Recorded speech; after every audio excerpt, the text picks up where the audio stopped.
Xin tâm bọc vi bao cái biết thôi.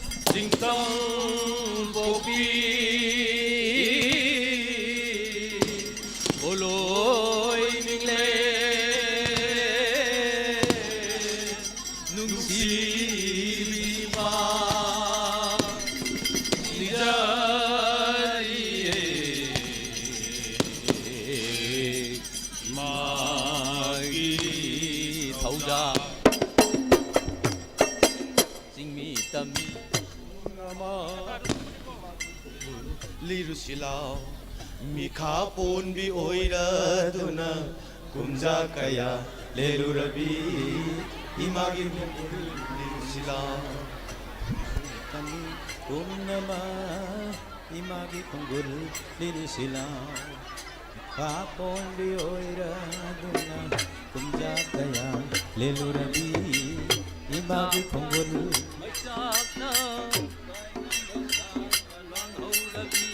Macha kaina maisana kaina maisa lang haurabi imagi khongul lirusila mikhapon mi oira luna kunja kaya lelurabi imagi khongul lirusila simi tami kumnama imagi khongul lirusila mikhapon mi oira luna kunja kaya lelurabi imagi khongul lirusilao simi tami kumnama imagi khongul lirusilao mikapon ni oira duna kumda kaya lelurabi imagi khongul lirusilao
Ngasige sigumloba pangtok seriba sumang kumai sumang lila asibu yang beleng birek liba lamdam sigi hal amal isine na umru pang khwai khibik punamak pu peacemaker artist association gi pangjadraba artist sing mahut singdaraga pangdraba na hang na han mukta da khubang changjau tara lonodal khurumjari ngasi miyam mangda miyam gi thagol tawjagadori balila sigi mamingdi manipuri english haina mingthonjaba lila aduni lila asibu ibirakpa ranjit ningthauja lila asibu takpi tambirakpana miyam gi ibai thoiba Ojani sina ibirakpa takpi tambirakpa matamda karisu aswaran jaurokti pangjadriba nasana nai khoina miyamgi thogol tawjaba matamda miyamgi tik yaina kan khiduna haigedabana haihogdaba hairoidabana haidokhiba aswaran khibik yaurbasu karisu khangjadriba nasana nai ngaktani khanbidun ngakpiyo haiduna amukka sona khurumjari hauzik lobirasi peacemaker artist association gi manipuri english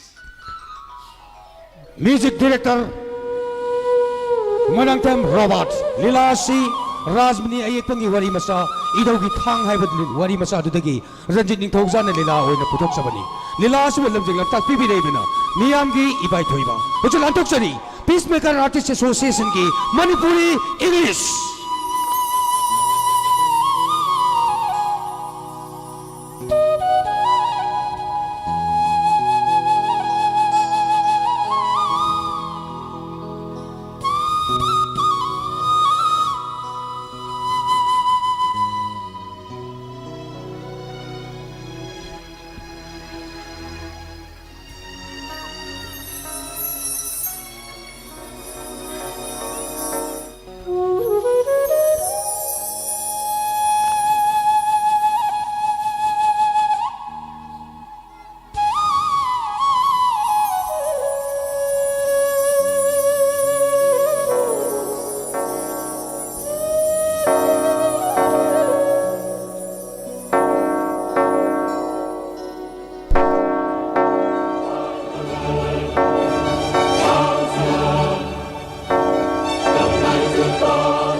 England asida citizen onurlaraqlibase matam yamna kuire chahi kun hawkhre ima ipana nung sina mingobiba ibem halbu English ki mingthol Elizabeth na shinkre adubu aidi pamjade maku sindokpa laifam onbana aibu Englishman ohenbadi khak oithoktabani ai Manipuri ni ai Maitai nupi ni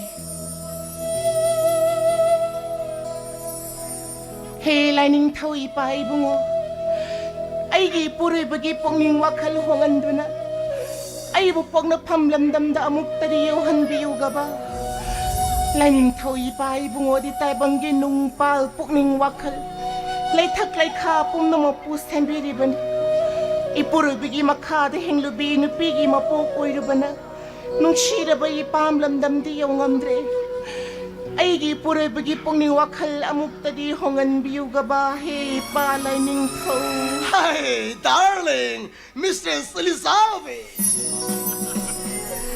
I'm coming. Bring me a cup of tea. 솔라까누다 왜 바보는 사디 와킹 짤루리 하드나 짝크가 아마 순일라 빠넬락더브라 하비수 강대 일루일루이 강대 루데 강대 3434 또버세 마이테 거기 사나비나티에 Elizabeth. 아이기 밍 엘리자베트 거우데 아이세 이뱀할네 이뱀할 No, you are not Ibemal. You are Elizabeth. Nangiming Ibemal, Elizabeth the same Stobaquiri. I coin England is the lady isi, Sahi Kunhele. 20 years pass away. Our life is totally since Elizabeth. 호 뭐이 바봉나 젠 소베 하드나 칸베기 와네 아이디 젠 소방감자 키로이 Elizabeth. yengotu yengo nasanu paani shishune manipura po khibangakani adubu hausuti England sida puraktuna Englishman o hen khadana Yes. aide Englishman na shibanga mo hairibasini Imphal da manipura khogi sauraba yuma lady adugu moi babung Imphal da riba yuma dubu moi babung na yon gana hairi wa phamado aide khagya bangam zaroi ko Yes, I saw it in the Yongani. Manipur, I call you Min Kole Hovana, Nanga Manipur, he Kawangam the Manipur Lamado, me and Mimodi San Kaiba, Namdur San Munba, Banto in Toba, Blocket in Toba, Aduma Lamado, I give bone from Lam the Moraso, Mapamado, I in a Tukachay, Ka. Sitpiyo moi babung na shitpiri batin na do Manipur gi imale baki lay mai danate England na sige lay mai dane sitpiyo karam sitpiyo Oh, sorry, I'm wrong, I'm sorry. Hami tauru shiyong ni kaya da mana ko ni ribu ni yeng ni tauru shiya o tamo ko ba theli ba do wa hong matu ni wa hong na te hai ba khangjare ho tamo Manipuri English Salad Manipuri, call me English only. Come on, darling, let's enjoy. kanino Come on, let's dance. toro kana hene de he kana tauru shibo ay bo sumay na shumling matara pa na tauru shibo ay bo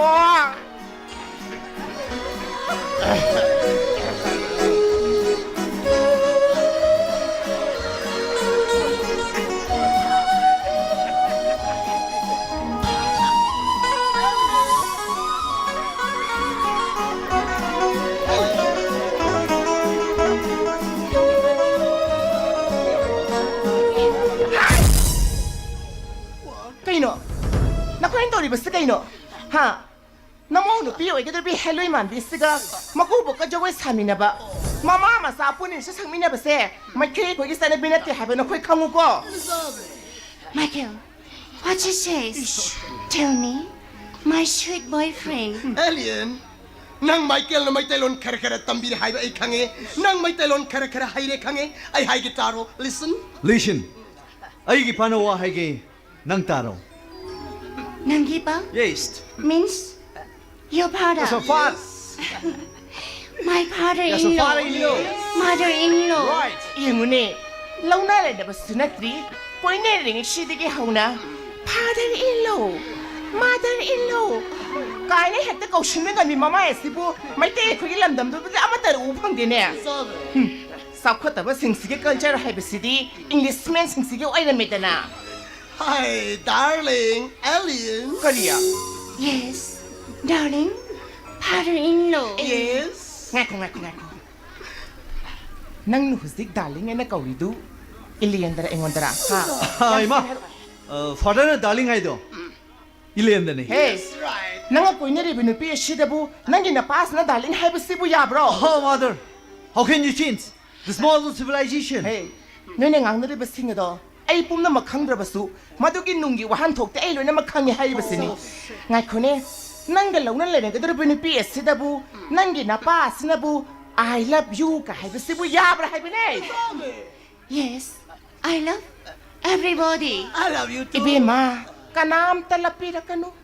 Nangi nupasang lapto. Ay ginipada ka lapira kanu ko. Oh my God. Elizabeth, Manipur mai dai sing majority in Kundabugum, England sida, Englishman sing majority in Kundari. I coin England sida lady say he kun hele. Mapamas they koi voting right pangle. Mapamas they koi citizen ole. Mapamas they koi business tawduna, I koi successful businessman am oe. Asuk nungai ni hingab lifestyle sida, nangna Englishman oe na South Topangam de Elizabeth. Ko pamjadare. Pizet pigay sepi culture na se. Tukachay. Male masida. Ekoy Manipur sana pi mu henba phazaba ani shunle ramloy. Makubo uba matamda. Matay uba matamda makokta phi khumba. Migi mu amada sang matamda. Makhong atong ibe khungop ado. Mapanda thamlam makasang bigi sana bido. Madung phajabi henbele ramu haibase. Nakhoy na pana sa mun na khango haishini na koy. Michael, what she says? Ilian. Nang so na phanam tambira bani. Imani ya dekhangdi. Is khar tawge doge. Assessment? Yes. Okay. Okay. I can't wait. Right. You told me? Yeah, I taught you. Your culture? Okay. Your tradition. I know everything. Right. Carry on. Go ahead. Ikobo? Korea. Kurumjari. Hey, one re la one hey. Ah, Shira, nanga tambiri siya. Bema, salu. Naku bokte sida le. Right. Asida koy mo sa salu. He's. I'm here. I'm Right, here. Inempo. No, ene ta urishi. Ikobokshi. Very angry. What can I do? Yumune, makasada ka sita naga tawe. Dugo man haraw urishi mo. Oh, hey. Hey, Diamond. My son, Diamond. Oh my bro. Welcome. My sweetheart. Like, what happened? Nakoy na pa na sa nakoy na to di basta kayo no. Ha? Kanino kay pine? Us. Kwe mano maro lama. Noy nama say ngaure. Ngay ko. Ngaru shuba ayo na koy do. Ha? Matay upa matamda chang shelo ka konsen gina ta upa matamda. Kamdok le bi ay sibu. Ay sibu ang ngaw bitara bo. Ma.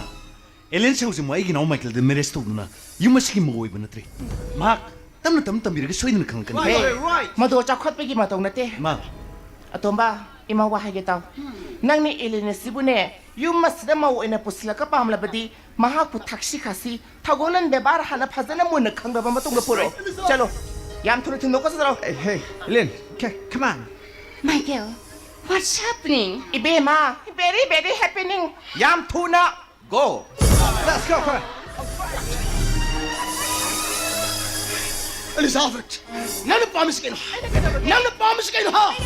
Asuk nungai ni hingib lifestyle na nang na South Topangam de. You soak this English culture, Elizabeth. Ma. Ako'y nalaro sa London. Pitruwi ki kwai digi mangis na sa kulaba. Mapam masiki citizen ulam. Ho na koy na pana sa ano na lay minahuro. Ima. Ay di migi masak pazabi imada. Imahay na ko ba do? Ay pamsa de hay sini. Ay di, ay koy di impala la riba yung mado. Aduda ilay mo pamsa hay di sini. Hek to mga impal, hek to mga Manipur. Ay na tukat jaraba. Ay gi jansin na paba nong to paning draba. Ay na hunto ama ba. Ay gi lam ni haining draba lam mato nang na hek pali. Nang na Manipur ka obang amdriba. Nang na impal ka obang amdriba tayo nate. Manipur na lehauri ba ikoy gi yuming call. Ay koy gi lantom. Ay koy gi property mayama to na ni. Ado ay batara di. Nang na Manipur ka obang amna ba magta. Manipur na lehauri ga ikoy gi yuming call. Ay koy gi lantom po na mag. Ngasi mag yolo na ina. Saukidar tamog do pon to batay. Kanya mo sa mga haibili wa sa mo dubo. Asangang masamang tinto na. Kanada na puwan to pili pa dubo. Hema, may papunga. Kay, Hello, Tambo. hema. Ay ne. Ay koy gi Manipur na lagi ba yuming call. Ay koy gi lantom po na mag. Ay koy gi bara sali ba yum sing. May papunga. Amat ta chitadra. Ngasi mag yon nga niya na. Wakala mo tamo Newspaper na hap ka ta bani. May papunga. Ay na harisa siyang mani. 아이기 싸누빠 한 다음은 인디아의 머니푸르 얌 둔타르까니 Asoba, 아이 머니푸르 난 tum마마타 탐바밤네 May babunga. I don't want to have anything there I'm 머니푸르 English May babunga. Ang tangay ko ko. Kay nun. Asoba, salo, napasa na kam. Napasa na kam mo habi ne. Kay nun na to to the ship ay ko.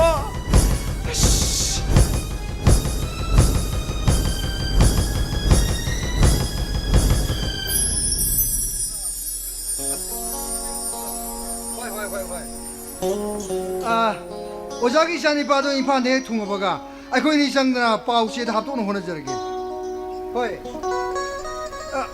렌들이 봐 사드라 사드리 싱데수 런던들이 봐 용이 뭐 뿌나 용의 인고가 뿌나 용으로 하이레 하이드나 아이 파우시 좀 거에 땀 저렇게 호이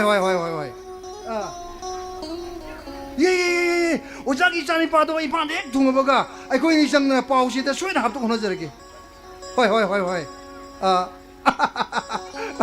빠니 탐저렇게 이씨 누가 이저래다 이루저님도 동그라 떼과이도 쌉싸래 토이다 에이쇼 아이 건강들 이저리봐 아이게 러인 거인 것도 수저 넘저랄까 누비행 하나 타고니까 갔다 왔나 누가 아이는 분실렘도 밤새먹 꾸이러보니 마기 썩으로 юм지 성복이 도로 펑나 아이기 샤누비기 에메로이버 파부등 와는 아이저렉보도 허직디 아이기 샤누비시 에메땀을 넣어라 이스 뭐땅 무섭베사이다 누가이래 꼬나이 보는구나 이시나 만지기 어렵잖아 만져도 이나 거기들 나오는 하이런머니네 할로 까나 아이 만자 아이 마무지 힘들어 걔네 더움자 토이나 호랭 가라를 오늘 씻고 다 먹게 따시 폰 봐야 돼 오이다 뭐 그런 거 아무것도 만자 입은 거 아무 짜지 파이니 파이 마무 짜지 애매 독대래니 아이는 망원다 입은 거 만자 너무나 이나 신가 뒤암담 수를 없디 랭아기 더범상 우드나 하려 보고 마마 아이 더벅 레이버 밤새대 까가이나 이라일레네 투어도 곰돌이 마기 뭐 사실 애매모리 하비 속 독점 끓임대 래게다 아이도 박세 요리 nganu yen yokna pham dongna paisa lanna ba paisa phang ba kan honi laikai club ki secretary oina miyam ki thabak su toi ma chak chap phai masinga ki phai ko ma ga iga tinna ba ma boy ko he lan ba sina ai gi shan bi le sha bi si da kanam tra miyen karan chalan ba ngamandi ai no mangwanda ibungo manja nangbu ai gi shan bi labuk laina ko dam ta la biu hai ba ni ai ne thoi hai jin babu 마나 녹색이 무슨 너? 에이? 그 정신 만지니 해. 마나 본도 어디 거기 동간데 그 얼마네네. 안 당데 오이다 방ang 그래 와 인가시디 쇼이신 조건이 생각시. 아이 너 직도 아이 본다. 아이 um들이 되는 하려가. 마나 이래 때부터 사인 성식하기노. 강간인가 시디 룸무이인 게.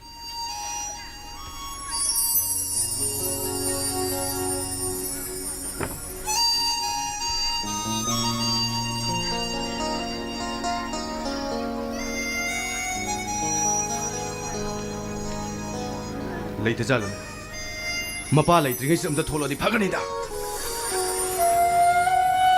아이는 뭐이 마파 레이트 강나 몽원다 라북 레이는 다이렉 거우디 파자다브니나 뭐이 마마 탐목지 좀 거우다브네 버터시 마디 라북데 사사비 라북 레이니 마기 마삭시 가야다 따루나 파자리바 아이는 임파나 복세라버수 임파니기 레이샤비싱지 아이기 타모이시다 띵라우 하이펌도 야우게 두가 마기 마삭시 우르가 아이 타모이시다 파오리시나 까리 두가 머롬다 뭐이기 마파 마마 탐목두나 땀바 파우두나 숨보이 따라가디 아이는 몽원다 프로포즈 tawba matamda 마 소이드나 야가네 이 타세요 ngasi디 마파 레이트리게세 헥타 퐁도 호러게 알랍 라북 레이 거우 야담니니 도르시 마마 오 마마 탐목 레이터브로 Kana oirabano? 톨레니 에사스 로에 kaya 파자리 너 마빠제 티리 코티지가 마사는 비지 파자리지 kaya 개나가는 용네 마기 마삭시 우르가 이 빵이디 까이고 까마이나 봉독도 노네 이는 떠오르시고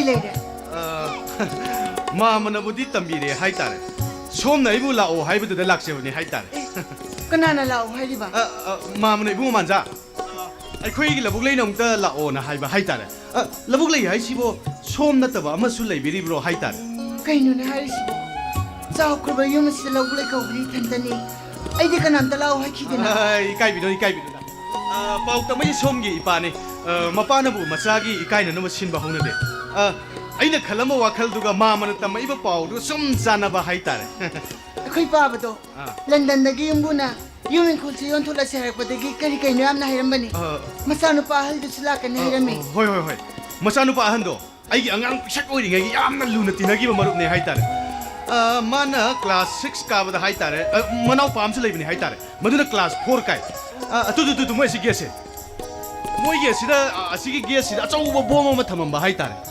ꯑꯗꯨꯗꯒꯤ ꯃꯈꯣꯏꯁꯤ ꯏꯝꯐꯥꯜꯗ ꯂꯩꯕ ꯉꯝꯗꯅ ꯑꯗꯨꯝ ꯂꯟꯗꯟꯗ ꯆꯠꯈꯤꯕ ꯍꯥꯏꯇꯥꯔꯦ ꯐꯔꯦꯅꯦ ꯄꯥꯕꯨ ꯅꯣꯕꯤꯗ ꯑꯣꯏꯔꯗꯤ ꯄꯥꯕ ꯂꯩꯕ ꯀꯥꯟꯗ ꯑꯣꯏꯅ ꯂꯥꯛꯄꯤꯌꯨ ꯄꯥꯕꯒꯤ ꯐꯣꯟ ꯅꯝꯕꯔ ꯍꯥꯏꯖꯔꯛꯎꯔꯥ ꯃꯥꯃꯒꯤ ꯅꯝꯕꯔꯕꯨꯗꯤ ꯑꯩꯒ ꯄꯥꯏꯅꯩ ꯍꯥꯏꯇꯥꯔꯦ ꯑꯗꯨꯗꯤ ꯐꯣꯟꯗ ꯍꯥꯟꯅ ꯌꯨꯝꯗ ꯂꯩꯕ꯭ꯔꯥ ꯂꯩꯇꯕ꯭ꯔꯥ ꯍꯪꯕꯤꯔꯛꯂꯗꯤ ꯐꯗꯧꯕ ꯃꯥꯃꯒ ꯋꯥꯔꯤꯕꯨꯗꯤ ꯂꯩꯇꯕ ꯍꯥꯏꯇꯥꯔꯦ ꯁꯣꯝꯅ ꯑꯩꯕꯨ ꯂꯥꯛꯑꯣ ꯍꯥꯏꯕꯗꯨꯗ ꯂꯥꯛꯆꯕꯅꯤ ꯍꯥꯏꯇꯥꯔꯦ ꯑꯩꯗꯤ ꯁꯨꯝꯕꯨ ꯂꯥꯡꯅꯕ ꯄꯥꯎ ꯆꯤꯡꯈꯤꯕ ꯂꯩꯇꯦ ꯍꯥꯏꯇꯥꯔꯦ ꯂꯕꯨꯛ ꯂꯩ ꯅꯪꯅ ꯑꯩ ꯎꯔꯒ ꯏꯀꯥꯏꯔꯒ ꯆꯦꯜꯂꯁꯨ ꯑꯩꯅꯗꯤ ꯊꯥꯖꯩ ꯅꯪꯅ ꯑꯩꯕꯨ ꯁꯣꯏꯗꯅ ꯂꯥꯛꯑꯣ ꯍꯥꯏꯔꯝꯒꯅꯤ ꯍꯥꯏꯇꯥꯔꯦ ꯐꯝꯃꯨ ꯍꯥꯏꯗ꯭ꯔꯕꯁꯨ ꯆꯥ ꯊꯛꯎ ꯍꯥꯏꯗ꯭ꯔꯕꯁꯨ ꯑꯩꯈꯣꯏꯅꯤ ꯋꯥꯔꯤ ꯉꯥꯏꯍꯥꯛ ꯁꯥꯟꯅꯕꯗꯤ ꯀꯥꯏꯗꯕ꯭ꯔꯥ ꯈꯜꯂꯤ ꯍꯥꯏꯇꯥꯔꯦ ꯀꯔꯤꯒꯤꯅꯣ ꯁꯣꯝꯅ ꯋꯥꯍꯩ ꯈꯨꯗꯤꯡꯒꯤ ꯂꯣꯏꯁꯤꯜꯂꯛꯄꯗ ꯍꯥꯏꯇꯥꯔꯦ ꯍꯥꯏꯇꯥꯔꯦ ꯍꯥꯏꯕꯤꯔꯤꯁꯦ ꯍꯥꯏꯇꯥꯔꯦ ꯍꯥꯏꯕꯗꯤ ꯍꯥꯏꯇꯥꯔꯦ ꯍꯥꯏꯕꯅꯤ ꯍꯥꯏꯇꯥꯔꯦ ꯍꯥꯏꯔꯣ ꯍꯥꯏꯔꯣ ꯀꯔꯤ ꯋꯥꯅꯣ ꯅꯪꯅ ꯍꯥꯏꯇꯥꯔꯤꯗꯣ ꯂꯕꯨꯛ ꯂꯩ ꯑꯩꯒꯤ ꯃꯤꯁꯅ ꯅꯪꯒꯤ ꯃꯥꯏꯊꯣꯡ ꯄꯨꯂꯞꯁꯦ ꯌꯦꯡꯕꯗ ꯌꯥꯝ ꯊꯤꯅ ꯏꯀꯥꯏꯕ ꯍꯥꯏꯇꯥꯔꯦ ꯃꯤꯅꯕꯨ ꯃꯤꯗ ꯀꯔꯤꯒꯤ ꯏꯀꯥꯏꯔꯤꯕ ꯁꯣꯝ ꯂꯩꯁꯥꯕꯤꯅ ꯑꯩꯅ ꯄꯥꯈꯪꯅꯤ ꯄꯥꯈꯪ ꯑꯩꯅ ꯂꯩꯁꯥꯕꯤꯗ ꯌꯦꯡꯕꯗ ꯏꯀꯥꯏꯔꯤꯁꯤ ꯁꯤꯕꯨ ꯈꯪꯗ꯭ꯔꯗꯤ ꯅꯪꯗꯤ ꯑꯉꯥꯡ ꯃꯆꯥ ꯌꯥꯝ ꯊꯤ ꯑꯣꯏꯔꯤ ꯍꯥꯏꯇꯥꯔꯦ ꯅꯪꯒꯤ ꯃꯑꯣꯡꯁꯦ ꯑꯩꯅ ꯈꯟꯕ ꯑꯃꯗꯤ ꯂꯩꯀꯣ ꯅꯪꯅ ꯀꯔꯤ ꯈꯜꯂꯤꯕ ꯍꯥꯏꯇꯥꯔꯦ ꯅꯨꯄꯥ ꯑꯃꯅ ꯅꯨꯄꯤ ꯑꯃꯒꯤ ꯃꯅꯥꯛꯇ ꯏꯀꯥꯏꯕ ꯎꯠꯄꯁꯦ ꯈꯨꯗꯣꯡꯆꯥꯕ ꯂꯧꯅꯕꯒꯤ ꯊꯧꯔꯥꯡꯕ ꯇꯥꯠ ꯃꯆꯥ ꯃꯆꯥꯅꯤ ꯑꯁ ꯂꯕꯨꯛ ꯂꯩ ꯅꯪꯗꯤ ꯃꯅꯤꯄꯨꯔꯤ ꯂꯤꯇꯔꯦꯆꯔ ꯂꯧꯔꯛꯄꯅꯤꯅ ꯅꯪꯒ ꯑꯩꯒ ꯆꯤꯟꯗꯥ ꯄꯧꯗꯥꯅꯖꯕ ꯃꯥꯟꯖ ꯏꯇꯤꯛ ꯏꯄꯥ ꯅꯆꯗꯦ ꯍꯥꯏꯇꯥꯔꯦ ꯑꯣꯏꯒꯅꯨ ꯅꯨꯄꯥꯅ ꯈꯣꯏꯗꯣꯛ ꯈꯣꯏꯖꯤꯟ ꯇꯧꯕꯁꯦ ꯑꯩ ꯌꯥꯝꯅ ꯍꯩꯅꯗꯦ ꯅꯪꯅ ꯑꯩ ꯎꯔꯒ ꯏꯀꯥꯏꯕꯒꯤ ꯃꯔꯝ ꯑꯩꯒꯤ ꯋꯥꯍꯪꯁꯤꯒꯤ ꯄꯥꯎꯈꯨꯝ ꯆꯞ ꯆꯥꯅ ꯄꯤꯕ ꯉꯝꯂꯕꯗꯤ ꯑꯩꯅ ꯈꯜꯂꯤꯕꯁꯤꯒ ꯁꯣꯏꯗꯅ ꯆꯥꯟꯅꯒꯅꯤ ꯅꯪꯒꯤ ꯀꯔꯝꯕ ꯋꯥꯍꯪꯒꯤ ꯄꯥꯎꯈꯨꯝ ꯅꯪꯅ ꯑꯩ ꯎꯔꯒ ꯏꯀꯥꯏꯔꯤꯕꯁꯤ ꯏꯆꯝ ꯆꯝꯅ ꯀꯣꯏꯅꯁꯦ ꯍꯥꯏꯕꯩꯔꯥ ꯅꯠꯇ꯭ꯔꯒ ꯂꯧꯅ ꯂꯩꯅꯁꯦ ꯍꯥꯏꯕꯩꯔꯥ ꯂꯕꯨꯛ ꯂꯩ ꯅꯪꯒꯤ ꯋꯥꯇꯥꯗꯨꯗꯤ ꯑꯅꯤꯗꯨ ꯆꯞ ꯃꯥꯟꯅꯗ꯭ꯔꯣ ꯍꯥꯏꯇꯥꯔꯦ ꯃꯥꯟꯅꯗꯦ ꯏꯆꯝ ꯆꯝꯅ ꯀꯣꯏꯅꯕ ꯍꯥꯏꯕꯁꯤꯒ ꯂꯧꯅ ꯂꯩꯅꯕ ꯍꯥꯏꯕꯁꯤꯒ ꯇꯣꯈꯥꯏ ꯇꯣꯈꯥꯏꯕ ꯂꯝꯕꯤꯅꯤ ꯑꯩꯗꯤ ꯏꯔꯩꯕꯥꯛ ꯏꯔꯝꯗꯝꯁꯦ ꯃꯆꯨ ꯁꯦꯡꯕ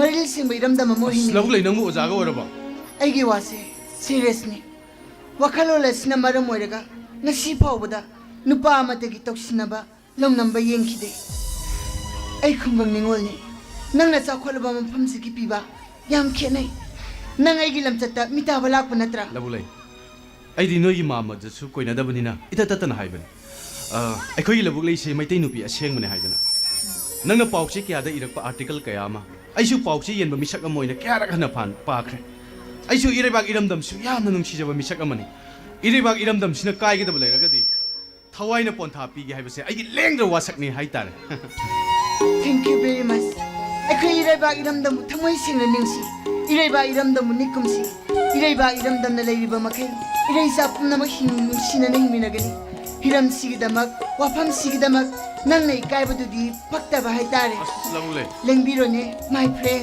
ꯗꯥꯏꯔꯦꯛ ꯇꯥꯟꯕꯒꯤ ꯃꯑꯣꯡꯅꯤ ꯍꯥꯏꯇꯥꯔꯦ ꯄꯥꯕ ꯂꯩꯇꯕ ꯇꯟꯖꯥꯗ ꯄꯥꯈꯪ ꯅꯪꯒ ꯂꯩꯁꯥꯕꯤ ꯑꯩꯒ ꯀꯨꯏꯅ ꯋꯥꯔꯤ ꯁꯥꯕꯁꯦ ꯄꯥꯕ ꯎꯔꯒ ꯐꯖꯗꯦꯅꯦ ꯃꯥꯟꯖꯥ ꯁꯥꯟꯅꯔꯤꯕ ꯋꯥꯔꯤꯗꯨ ꯑꯀꯥꯏꯕ ꯌꯥꯎꯗ꯭ꯔꯤꯗ ꯄꯥꯕ ꯉꯁꯥꯏꯗꯣ ꯁ꯭ꯋꯥꯏꯗ ꯁꯨꯝ ꯂꯩꯕ꯭ꯔꯣ ꯍꯥ ꯂꯩꯇꯦ ꯅꯨꯡꯁꯥ ꯁꯥꯃꯟꯒꯤꯗꯅ ꯆꯧꯀ꯭ꯔꯤ ꯃꯅꯨꯡꯁꯤꯗ ꯉꯥꯏꯍꯥꯛ ꯎꯏꯔꯨꯕꯅꯤ ꯍꯥꯏꯇꯥꯔꯦ ꯑꯁ ꯑꯗꯨꯗꯤ ꯃꯥꯃ ꯁꯥꯟꯅꯔꯤ ꯋꯥꯔꯤꯗꯣ ꯂꯣꯏ ꯇꯥꯔꯝ ꯇꯥꯔꯦꯅꯦ ꯇꯥꯗꯦ ꯅꯪꯅ ꯑꯩꯕꯨ ꯏꯁꯛ ꯊꯤ ꯍꯥꯏꯕꯒꯗꯣ ꯑꯩ ꯀꯔꯤꯝ ꯇꯥꯗꯦ ꯂꯥꯏꯔꯤꯛꯇꯅ ꯃꯥꯡꯒꯅꯤ ꯅꯣꯏꯅꯤ ꯍꯧꯖꯤꯛ ꯀꯔꯤꯒꯤ ꯍꯥꯏꯅꯈꯤꯒꯦꯕ ꯑꯩ ꯀꯔꯤꯝ ꯉꯝꯗꯦ ꯃꯥꯃ ꯍꯦꯛꯇ ꯍꯥꯏꯖꯜꯂꯤ ꯂꯥꯏꯔꯤꯛꯇꯅ ꯃꯥꯡꯅꯤ ꯀꯥꯏꯅ ꯃꯥꯃꯗꯤ ꯂꯥꯏꯔꯤꯛꯁꯨ ꯇꯝꯁꯨ ꯇꯝꯗꯗꯨꯕꯨ ꯇꯝꯗꯕꯅꯨ ꯍꯥꯏꯕꯒꯤ ꯋꯥꯅꯤ ꯇꯝꯃꯗꯤ ꯍꯥꯏꯔꯣꯏꯗ꯭ꯔꯣ ꯑꯗꯨ ꯃꯥꯟꯖꯥ ꯑꯩꯒꯤ ꯏꯆꯥꯅꯨꯄꯤ ꯂꯕꯨꯛ ꯂꯩꯅ ꯅꯪꯕꯨ ꯑꯩꯈꯣꯏꯗ ꯀꯧꯏ ꯀꯧꯗꯦ ꯍꯥꯏꯕꯒꯤ ꯃꯇꯥꯡꯗꯗꯤ ꯑꯩꯒꯤ ꯏꯆꯥꯅꯨꯄꯤꯅ ꯆꯨꯝꯃꯤꯍꯦ ꯅꯪꯕꯨ ꯑꯩꯈꯣꯏꯗ ꯂꯥꯛꯅꯤꯡꯃꯟꯗꯅ ꯃꯥꯝꯅ ꯅꯪꯉꯣꯟꯗ ꯍꯥꯏꯖꯤꯜꯂꯕꯅꯤ ꯍꯥꯏꯇꯥꯔꯦ ꯄꯥꯕ ꯀꯩꯝꯇ ꯇꯥꯍꯧꯗꯦ ꯍꯥꯏꯗꯥꯏꯅꯦ ꯑꯩ ꯇꯥꯗꯦ ꯍꯋꯥꯅꯤ 만세 놓은데 이까이 동가도 아이 깸다디 깸무기 어이 너는 해 바보 우리 버저디 할거 마땅 또 아주다 미급 돌보니 할까 마마 오 마마 맞아 오동 핸드 밈 나이는 또 아니 또 이제 마마 아이 마시가 오전에 왜안 딸래 아이 게스기 뭐 없을래 말을 까 이거 현절 따라 이 쉐좀 정제를 거 마마 아이 뭐 거기 미 그러나 이제는 짜짜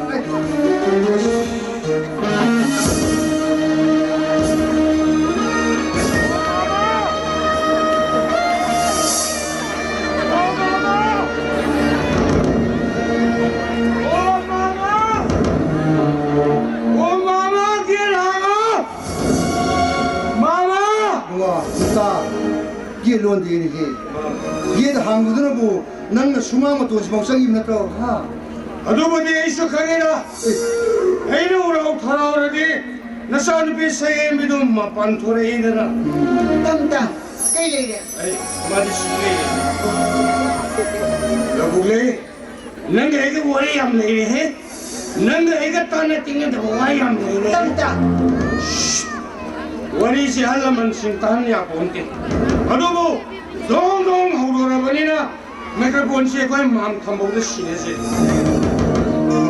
ता नंग मामदा करी हनिंग बलेबा कैदोबला को हाय हाय मामदा हाय 아, 수마이도가 마마나 소비다로 이리바 용식이 용구 알는 들레이네고 아 레레 아는 던데 마민 보고 토마디 토마스 온가바 토마나 마이 유민 것이 로이 오르네시 솜브라 심심해 유민고 요놈이다 막 마사는 바할 도 인판을 돌아 그래 마 행이 오르 바가 유민고가 뿐네 요르네도 아 수마이도로만 마이 유민 것이 아니 로이 레이다 그래는 둘이 내 까이 쇼이 봐 예. 因为拜下去呢，个公的还能不能？ 너 마보야 구원가 한단다 그게 되면더니 아니 유민 것이 레이더 있지 这里弄呀，我 마마 아고이 라보레이나 유머스기 랜드고 유민이 미워도 어동 박세가는 거야 तमता 라보레 낭시 파세니 나는 놈이 그댕이 공송이 싱잘블레랑 마ям시득이 나는 보게네 나고 유머스기 랜드고 유민이 미워이나 비도 못하니 아니 유민 걸 레이더 있어 तमता ने इसको ये भी नुबरा 에이 야담니 야다디 심아 더더러 와, 무다.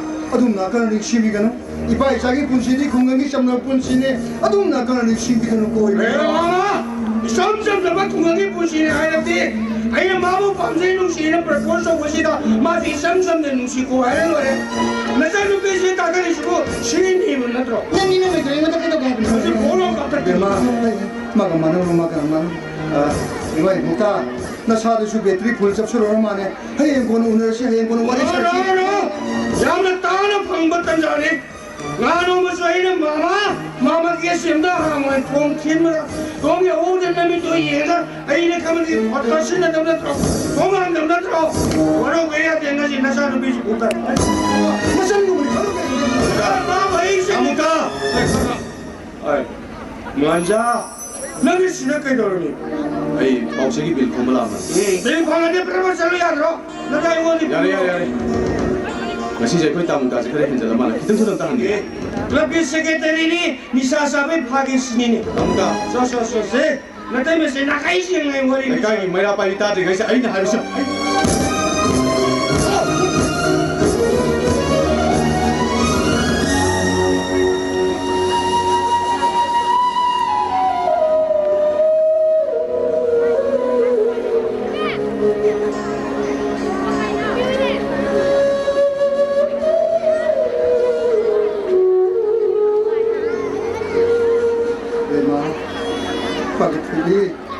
우리나 탕내나 이빠는 만져보 юм시가 해 거기 말아 이빠 이샤는 юм시 다독드나 아이 거기 따모르고 건강기도 해 한들 파고디 만식이 맞대임세 이빠 이샤도 땅아이 퍼드는 쌍이네 해 이빠게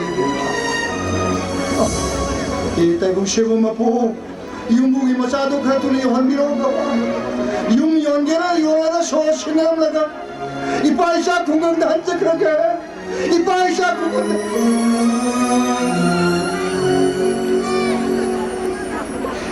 बाबा ने कुतमनी मसीन रबदबो ऐना करी की कीदना खुनंदा हनगनी ऐना ꯈꯨꯡꯒꯪꯗ ꯍꯟꯒꯦ ꯍꯥꯏꯕꯁꯨ ꯃꯥꯟꯗꯅ ꯌꯥꯒꯗꯕꯁꯨ ꯅꯠꯇ꯭ꯔꯕꯁꯤꯗꯕꯨ ꯃꯥꯅ ꯍꯥꯏꯇꯥꯔꯦ ꯍꯥꯏꯔꯤꯕꯁꯦ ꯅꯣꯡꯃ ꯁꯣꯏꯗꯅ ꯍꯥꯏꯔꯛꯀꯅꯤ ꯍꯥꯏꯕ ꯑꯩꯁꯨ ꯈꯪꯉꯤ ꯍꯥꯏꯇꯥꯔꯦ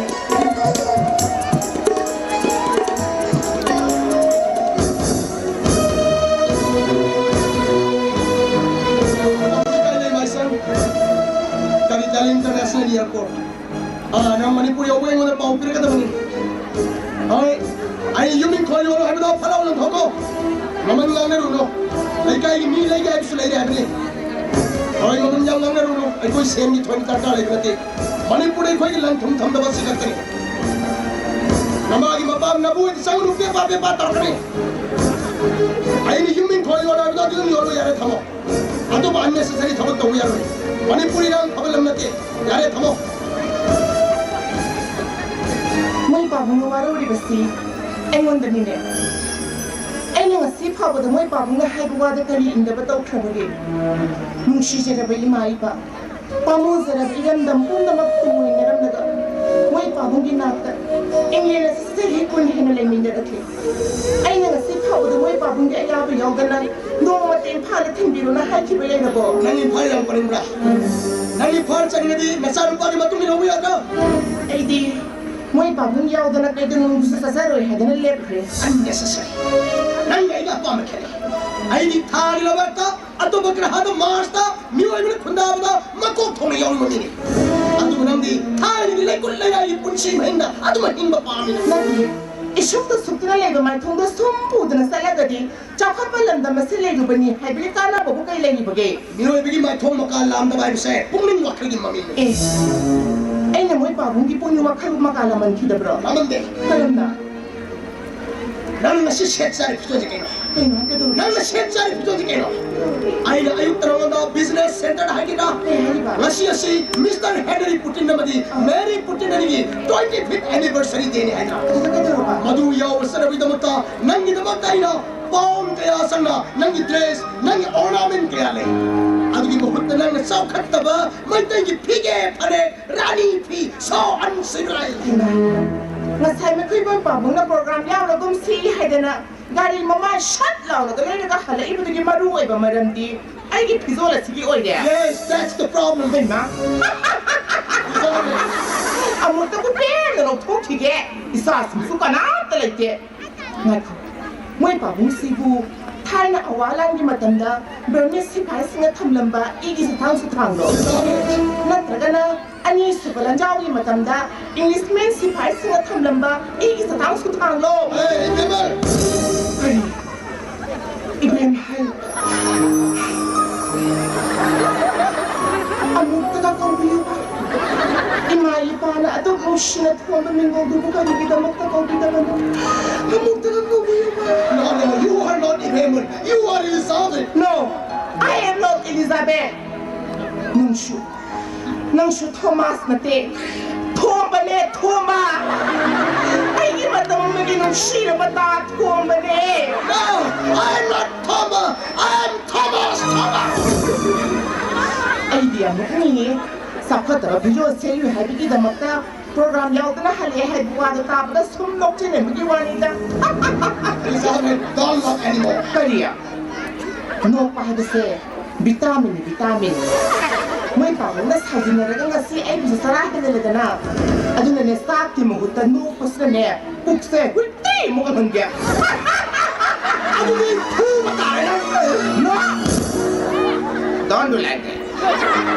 Don't beat me. I am not an animal. Okay? Adi mai na English ka do mati nga na di kai na. Adu wala di ay na naman na kayo way sao de no. My sweetheart. Ini haraw da sa tangisi. May pabung. Ay nga si may pabung do wa matahasabi. Ay nga si selo visual sina. Ay si may tayo ni hada sa taki ni. Nupa na ko di pang sasapa. Pang cha ba no mo matago aduna. Na ko na sana na sabu sa tako ng jadi. Aduga. Landa masili binupi ko di mo na. Mana selo visual sina aduna. Makoy di haro pang sa taki. Aduga. Mali masila ni binupi ko di mo kasu. May tinipi ko di visual si bukala na rin. ꯑꯗꯨꯒ ꯐꯤꯖꯣꯜ ꯑꯁꯤ ꯁꯦꯠꯂꯨꯏ ꯍꯥꯏꯕꯒꯤꯗꯃꯛꯇ ꯃꯣꯏ ꯄꯥꯕꯨꯡꯅ ꯑꯩꯕꯨ ꯋꯥꯔꯧꯔꯤꯕꯅꯤꯅꯦ ꯍꯥ ꯅꯪꯅ ꯉꯁꯤ set ꯆꯥꯏꯕ ꯐꯤꯖꯣꯜ ꯑꯁꯤꯗ ꯑꯩꯅ ꯄꯥꯔꯇꯤ ꯃꯌꯥꯝ ꯃꯃꯥꯡꯗ ꯍꯥꯏ ꯗꯥꯔꯂꯤꯡ ꯃꯤꯁꯇ꯭ꯔꯦꯁ ꯏꯂꯤꯖꯥꯕꯦꯊ ꯀꯥꯏꯅ ꯍꯥꯏꯕ ꯌꯥꯈꯤꯗ꯭ꯔꯣ ꯁꯤꯕꯣ ꯑꯩ ꯈꯪꯉꯤ ꯑꯩꯕꯨ ꯄꯣꯛꯄꯤꯔꯛꯄ ꯃꯇꯝꯗ ꯑꯩꯒꯤ ꯏꯃꯥ ꯄꯥꯕꯨꯡꯗꯣ ꯐꯠꯇꯕ ꯋꯥꯈꯜ ꯑꯃꯠꯇ ꯈꯜꯂꯝꯂꯣꯏ ꯃꯔꯝꯗꯤ ꯑꯩꯁꯦ ꯃꯩꯇꯩ ꯅꯨꯄꯤꯅꯤ ꯍꯥꯏꯕꯒꯤ ꯆꯥꯎꯊꯣꯛꯆꯕ ꯂꯩ ꯃꯩꯇꯩ ꯅꯨꯄꯤ ꯃꯐꯝ ꯑꯁꯤꯗ ꯑꯩꯈꯣꯏꯅ ꯂꯩꯔꯤꯕꯁꯤꯗꯤ ꯃꯇꯝ ꯈꯔ ꯁꯩꯇꯥꯡꯕꯅꯤ ꯍꯥꯏꯗꯅ ꯈꯜꯂꯤ ꯁꯩꯗꯥꯡꯕ ꯅꯪꯅ ꯁꯩꯗꯥꯡꯕꯅꯤ ꯈꯜꯂꯗꯤ ꯌꯥꯔꯦ ꯀꯥꯏꯗꯅꯣ ꯆꯠꯈ꯭ꯔꯣ ꯌꯥꯔꯦ ꯀꯔꯤ ꯑꯩꯗꯤ ꯃꯐꯝ ꯑꯁꯦ ꯁꯩꯗꯥꯡꯕꯅꯤ ꯈꯟꯗꯦ ꯑꯩꯒꯤ ꯄꯣꯛꯅꯐꯝ ꯂꯝꯗꯝꯅꯤ ꯈꯜꯂꯤ This is my country my motherland England ꯉꯥꯏꯈꯣ ꯅꯨꯄꯤ ꯑꯩꯈꯣꯏꯁꯤꯕꯨ ꯐꯥꯒꯤꯔꯣ ꯍꯥ ꯅꯨꯄꯥꯅ ꯑꯩꯈꯣꯏꯅ ꯆꯠꯂꯨ ꯍꯥꯏꯔꯒ ꯆꯠꯄ ꯂꯥꯎ ꯍꯥꯏꯔꯒ ꯂꯥꯛꯄ hui yen nganu ko bugum la la la la la la la la la kai na hai matam de hekta satu bining bro satni lening mase agi kushi agi right nang matam chup dai mayuk tali ni ka leise mo mate leise Ay, Ima, father, Ima, father, ima father ini kaduroge father, she is alien. I know she is alien hoine anything happen ma alien ni na khoi ni bu kadai saluri bano Ay, Ima, aina, alien na fazana hairabani. kai hairiba ꯑꯩꯈꯣꯏꯒꯤꯗꯤ ꯆꯦꯟꯕ ꯍꯥꯏꯕ ꯑꯃ ꯆꯠꯅꯩ ꯀꯔꯤ? ꯆꯦꯜꯂ ꯃꯇꯨꯡꯗ marriage ꯇꯧꯕ ꯆꯠꯅꯩ ꯍꯥꯏꯔꯨꯕ Dad you two are in love Yes, far we. good atomba nanga toribudu kaino ha nathakta na yaba ma leiri haibe nang kaubra aduk taxi khasi nai da no to adubu sakhot palam da masi leiru bagi mahiro Ikaw shi na maro la ma 이거보다 오늘이 이네 뭐 하요? Okay. 오케이. Inempo. Kurumzari. yare be ma tayo na bi hagolo Ay. Why gitaro? kai wa hai dei no ha hairo tarage hairo Ay himabukta. Ang mayauri. Why? kariya angang yawe Aduna. Michael Naibu. Nakoy yum na tamgara. Natraga. Ay na Michael bu. Ay koy yum na tamgara. Apa mama hairo. Ay mom deti. Iya yari. Right, father. ꯆꯥꯎꯈꯠꯂ ꯂꯝꯗꯝꯁꯤꯡꯗꯗꯤ ꯊꯦꯡꯅ ꯌꯨꯝ ꯄꯥꯟꯕꯩ ꯀꯥꯟꯅꯕ ꯀꯔꯤꯅꯣ ꯍꯪꯅꯔꯤ ꯏꯌꯥꯝꯕ ꯏꯅꯥꯎꯒꯤ ꯊꯛꯁꯤ ꯈꯥꯁꯤ ꯉꯥꯏꯗꯨꯅ ꯌꯨꯝ ꯄꯥꯟꯕꯅ ꯑꯐꯕ ꯇꯥꯟꯖꯥ ꯅꯥꯟꯊꯣꯛꯍꯟꯕ ꯑꯩ ꯄꯥꯝꯗ꯭ꯔꯦ father. atumba nana ngangibudu kaino ha aduk discipline leite bu wang sangang adubu aina no mota na khoida takpi badi yaw kibro chakhot pakadai bu ko bage hai bado na khoi na pa na sa hana mun na mukta khangtho mioi bai khoina magi customary lo dagi hauraga cultural identity dubu lengana thamlaba matungda maduda phajaba ehen bhapsin budu bu chakhot pegi matau kowi mioi bai khoina isa da phatta bani sa pumna bak chasin thaksilaba matungda laida sangom la phoi katuna aigi mapok ase ana e yahon biganu haiba mapok ado lai kha taraba mapok ni aigi ngasi warak pangamdra bisa sine mi gi masa sine lalure mi gi masa sine khoi gi yum sine laktana chada nau da pi rugani haidana laklabani aduga macha mamuk singu makucha na warak watem ba haibase mane mo bi khoi gi sap sabi thokdang ni imoi bema changu imungda afaba mau karam noi gini haibado nane me nangina phamata kani changu imungda changu Michael. Ile ma. What is he? Ima. Father, Ellen carries a baby. Don't beat her. you shut up nama bu kam dong nai khoi English culture de por ka de hai dana matam chup dai ni kok thadari nama orthodox ar wa khali se sense to na English culture de por tuna no I have a lifestyle in the hingna ba in kan honore adu nang na tanja sida nama ya pamage mayokta nangi nama na nangi no pebo lambi tak ne puki bugum aina sunangbo pu der war pata yo No, father.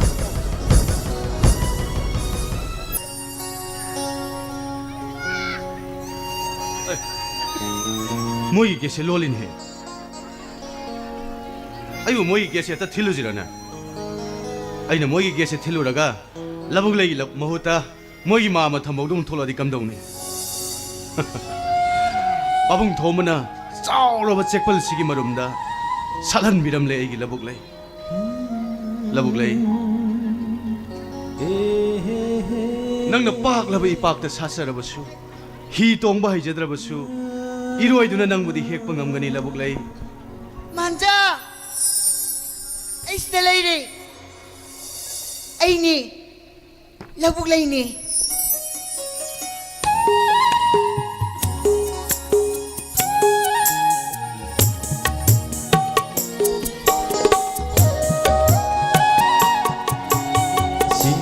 Manam purabi nangge samlangna loti ambal mandi mai kongsi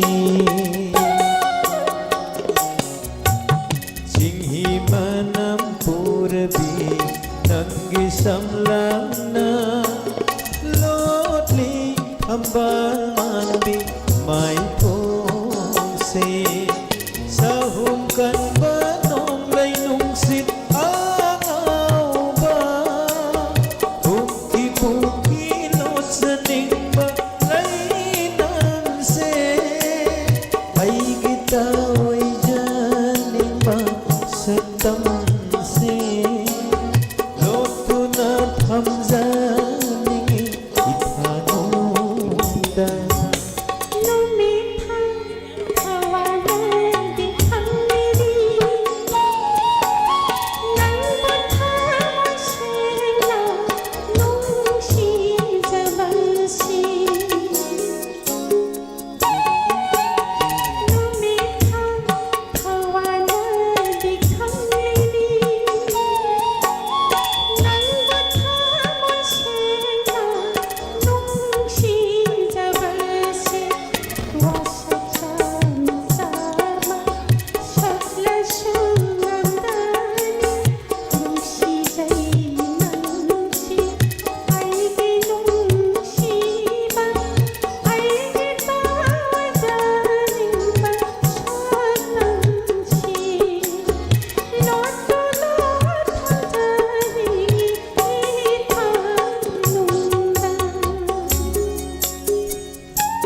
아이 와칼 얼마는 해 그나그나 우호자노이 어우 뭐미네 이제 앙아오네 웅앙나름 또오네 더이시 라북 레전 톨라디 파가리네 더이시 뭐 이게 조금 롤레네 더이시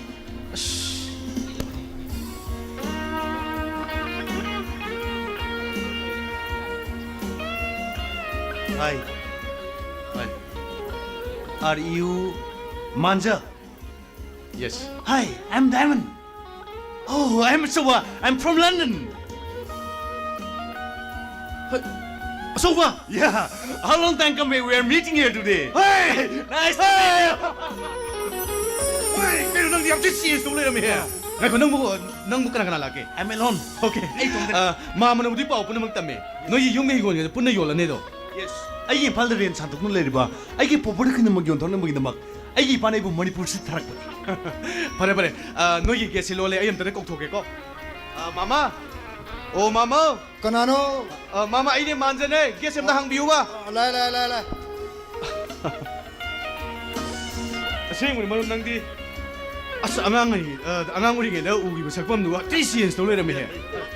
Mama. Ai pabung thomogi masa ai gi maru achouba. Ha.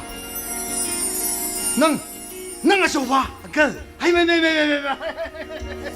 넌디 나 상면 사풍을 원하면 떠오르시 안강 우리는 어로거나 부부 라우사키니 그다디 나 고요 나랑 가라 색강은 얘기 바래 이자 라고 바래 이거이 내 학기 망망드네 넌 이마가 바쁜 수 넌 둥어라 넌 요러라 포원 도르니네 바래 자요 봐 아이고 아이 mấy cầu thủ cái mấy u kia cô a이고 kìa ma Gak labuk lagi. Hai, mai putro, sok lagi. Mai. Insyaallah kani khang badagi. Nasan pina ne. Nang lei na ka to si ching na na thama ni. Ising sa ba ka ba rom tharang to le. Para para sa yo. Hai, lau ne. Yamai. Ai, yumu pabungi masani pa hal so ba. Mai.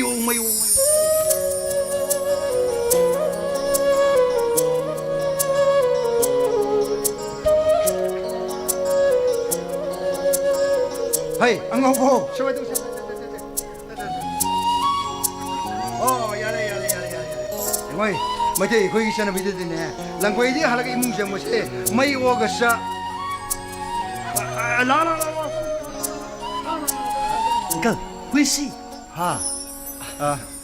Bunga, manja. Mama. Mana hui si, heri si bo. Karam mo hui no ni he. Mama.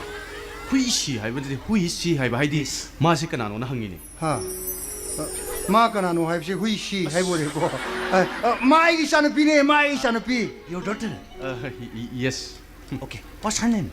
하르미엄 레티레 수망 조가이 하르미엄 노다 아코이시 데이세 사바 까남 레티레 하르미엄 Her name, please. 하르미넴 하이버디 하르넴 하이버 하이디 마기 마밍 까리 거왜 항이니 시시 마기 마밍 까리 거게 하이시 하르미엄 하이버리고 까나 강리 이제 Akang na kumbi bade kay kage. Nangi best friend ni hadang na. Yes, he's my best friend. asoba Yeah. labuk lay Labukley. yes So beautiful name. Hello, Miss Labukley. Kino, Please your hand. that's not our culture. What? May tayo kikisa na bida. Lamlan ba nupa mana. Nupi may kudang pa ba. Pisi pinanet pa yadi. Mado, nupa doon nupi dubusin ba sa i. Mase, ako yung customary loda. May eksing na ido na yauri. Nangi English Society ki freeness. Ako yung ilamda masida sana di. You are great, your Lini lives. Tabara Simba. Kuitum na boy. Simply wonderful. So lovely. Really, I like you. I love you so much. I love you. 대박 그녀 돌이 두대야 Ay na nati. Mana ni. Mangundang mo. labuk lay please ay Karo kano. Nakoy ka nam tayo karo kano. Ay nilay ba ipagi matingi kalaga. Migi yung mas na saydang doon na layro. Ay natokidagi matsaw irubana. Ay giya ko'y bada layro may pungkuting mang na. Ay busit de. Ay butaw sabi de. Baba. Asung mikapo na hinga da bagi saro. Ay ko'y kita mo robo kung gang dudahan krase. Imagi nagtatsat krase, Baba. 엄마 빠기 트위비 이빠 있어 거기 땀 흐르고 궁금도 스포이드 하려고 더니네 앵거이 유무 바봉이 마산이 빠 할라 이버세 거기는 마땀 상나 센들 나그라봐 윤민 권시 이원 몰라 이거니네 빠나 윤민 권시 부상무기 더당 노르보나 ngasi mapam masida isana yaning daba isana pamja daba thodo kaya thokra yum masale ma mayang kaya ga ipa ga lon phang daba ki awa ba kaya dasu isana matieng pang nu lakhi bani da punmuk se pana ipana laire ba misha ka mur bodagi ni ne hey pa gi Uncle, what happened? Uncle, don't cry. Don't cry. I'm so sorry. engoi nasanbine apangmini nang mabu khoi khaling kha thana warugun ko lamsang lapagi waramani imung sanga ne phiru hongtok iru mai thajana tawsi la sang sila la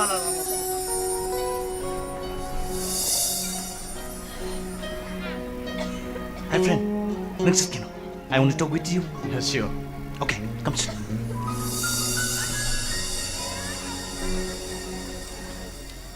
ꯑꯩꯒꯤ ꯃꯔꯨꯞꯁꯦ ꯀꯌꯥꯗ change ꯇꯧꯔꯝꯃꯕꯅꯣ ꯏꯃꯥꯅ ꯃꯥꯕꯨ ꯅꯨꯡꯁꯤꯅ ꯑꯆꯧꯕ ꯍꯥꯏꯅ ꯃꯤꯡꯒꯧꯈꯤ ꯑꯗꯨꯕꯨ ꯃꯥꯒꯤ ꯃꯃꯤꯡꯗꯤ ꯆꯦꯟꯖ ꯇꯧꯔꯝꯃꯤ ꯑꯗꯨꯕꯨ ꯃꯥꯒꯤ ꯄꯨꯛꯅꯤꯡ ꯃꯅꯤ ꯋꯥꯈꯜꯗꯤ ꯌꯥꯝ ꯆꯝꯕꯅꯤ ꯃꯥꯗꯤ ꯌꯥꯝ ꯐꯕ ꯃꯤꯅꯤ Nang mabu pa yarga. Ay na yagin hay na kanmura. Madi yam pataba mini. ꯂꯕꯨꯛ ꯂꯩ ꯅꯪꯅ ꯃꯥꯕꯨ ꯐꯠꯇꯦꯗꯤ ꯀꯔꯝꯅ ꯍꯥꯏꯅꯣ Nang ginamang magtada. Mana uli ba mataudu ka rino?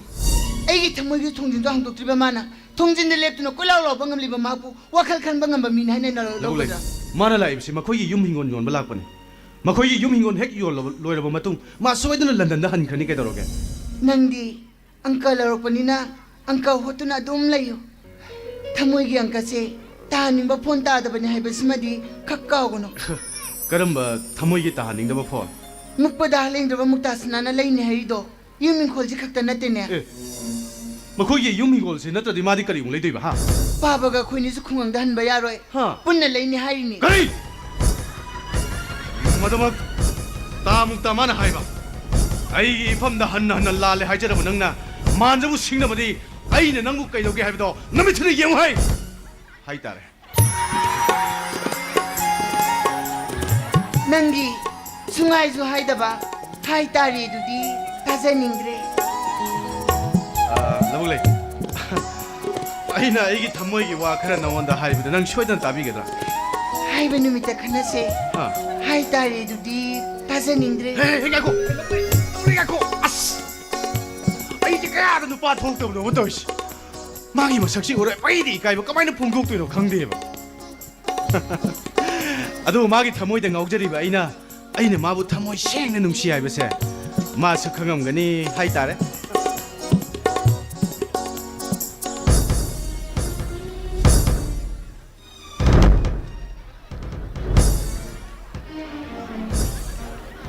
마마! 오 마마! 너희 시래자니라. 오 마마! 붕어 묵사 능 나브라 파레파레 라올링시로 라올링 야, 맘드세.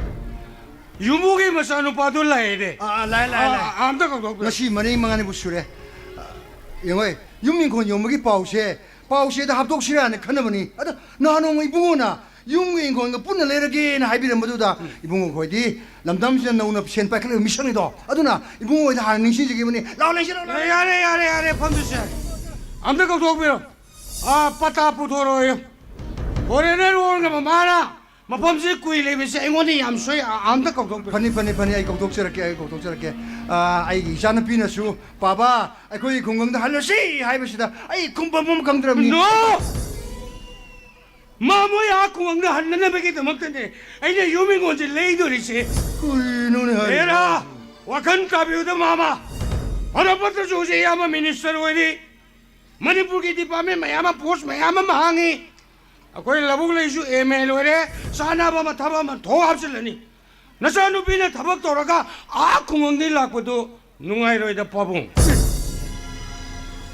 koi ba usigido bo babung ngai ba 아 라북레이네 거보도 좀 땀잡으니 he maman yam la bayom nang bu sangbugi thaudang lauru punsi se una khangna kha sikna he khangida babungai nungaida he mioi ba bunga choba daimal hai noi yum kon ga legi hai me suk lai ne hai la 영어에 너에게 융웨인 건가 Uncle Kobe. 너희 융웨인 건가 분을 내게 할 미식도 마시니 Please welcome. 낭 마타마마기 산자오 파이바 토마기 마사노 파한 Oi, money. 에이 아도디 낭 아쇼바 Hꯧzik tegi mingse London dile bidegi. Diamond hino. Kari matangi ektin. 에이 에이 안색하고 에이세 오세오세 미니스터 왜리바 포이덧 바부기 마나오는 바 묵다사나 You're dead. 에이 너네 보이더를 마사 너는 삐삭삐삭 핑을 내린 거이다 너희 나마가 나빠가 레범 사범 강지다봐 너희 이몽시다 아카라우 라오는 기봐 에이 너희 계시기 만망도 부어머머 탐절람보다 오세오세 미니스터 왜리바 이야마시기 리싱 마카다 아이는 빵톡바 난 게임다 기바 뽑대 어이 아고이 도리지 말란만이네 말란마다이니 뭐야 고이는 신파이리세 너희 유명 건지 로이 올라내라 바타 부토로 로션시 아이올마 쿠딩 레르게 미니 부토로 Aigi yumin kol sidi yon gadam nate. Aigi pa London the my pal businessman mo. Manipuri ai bum tol silok thokil mana mak.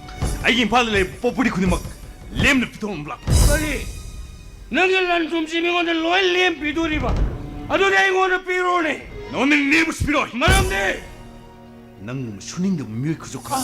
아이고에게 남나 모습 탁하 올란도나 말렘 쓰레기 못 듣기는 뭐 실례하면서. 아이는 맥칭큰. 나 거의 머리 펑는 못해 붙장래. 아이 능 아이건 하나 마셔강라 블라디. 인공은 요니 뭐 요름 아이 능 나사가 너가 동안 다가라 나사를 맛보면 보러라 인공은 요니 뭐 요름 아이 붕어 먹다 이 붕어 먹다기 떠온 것만 나 띵니 아이도 안가니나 강ದಂ다 뻥든 하시는 분이 아이 사비는 야 마마 강대지 다 가담니 만화 이거 나 망아 같아 같은 왕왕 야브라 에이 마 밤새 잉글리시맨 망아 루렌 게임 마 밤 Get out. I tell you get out 와 저봐 마가 많아노 능 저놈부터 능 가만 붕어 먹다 이 작은 나라가 사오는 거 와리 잘하지 아빠 뭐로 해 꼬는 와리 잘하지 능 이거라 무식한 놈 에이 within 5 days 마 밤새 다 해 잡자가 꼬는 사람 능 이거라 내 도와지는 거 에이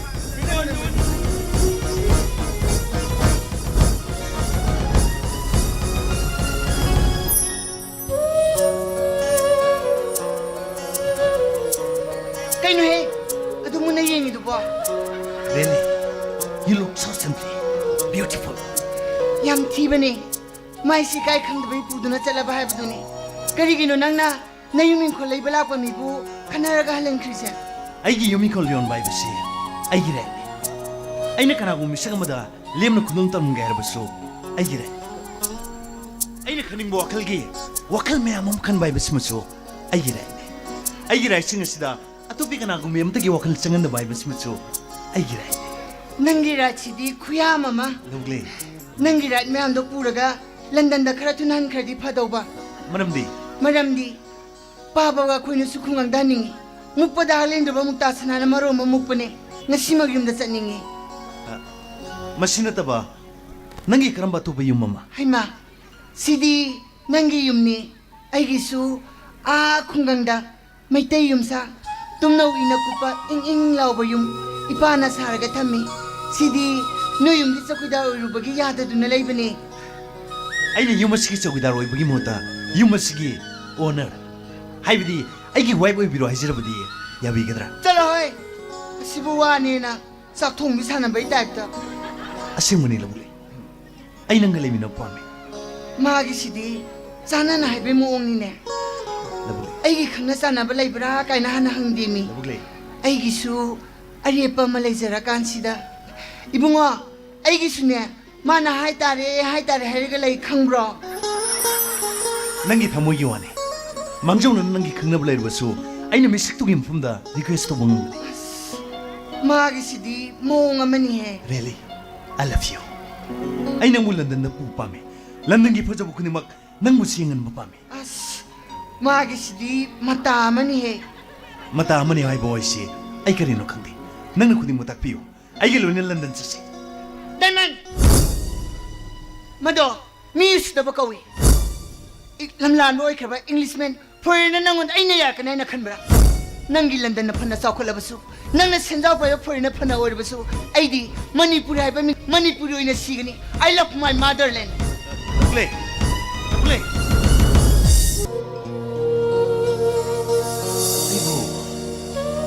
I'm a foreigner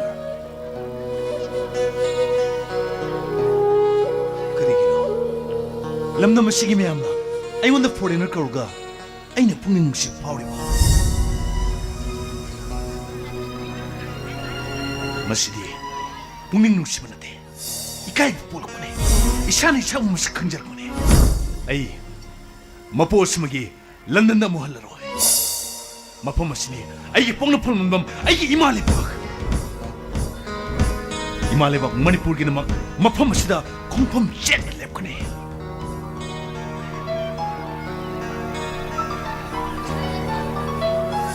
Father, now, ay, mapo sa magi London ng amuhan ng pau-pau na rin. Imalibang Manipur kinamak, mapo masida kung pang jet at lep ko na yun.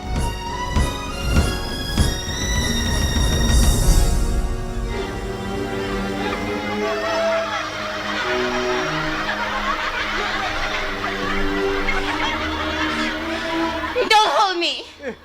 This is not home. I guess. 아. 나카기지 님나띠 우색부 파질레가 탐바 보네 혼. Listen, Elen, ay wahai nang una taro. Akhi sena bidedi yumgi ma wona wina imongi thawak lai dong nei yahok sunga na hong nei. Early to rise. Yes, early to bed, early to rise makes a man healthy, wealthy and wise. Morningi ahingbada pokangdeina karamna healthy wealthy oigani. As Elen, ay ko ma julai do rei, kashina de hai. Aduga ay ko ma sak phasa sang ta boy si de. Ay na sak phasa bai na tro. Nang nang da le sha. Yes, you are very handsome. Adene. But nakhoi culture ayam hainare. Karigi kokta phina chamkoptuna thamgani. Elen, ado discipline ne mi. Oh, ay kok식 pase. Ah. Discipline gidamak asumse kangada. Masigi panek haibra kaino. Satpa shada base. Karigi sekada. Hoy. Ado chelaga no pina sat para phasu bu ne. No pa mem nang ngong ri se. Oh, panek shelaga satpa phase haibada. Ah. Nang shelo. Aina shelaga satpadi. As. Toge tawine. Ado nang tap na ye ga tap na. Nachaga asumna sakada. Hoy kan, hoy thadang nei kan. Yeng ma ngam re. Pare se. Nang nai termina. Ai ne demo tor utare na. Kaino freedom bero kaino.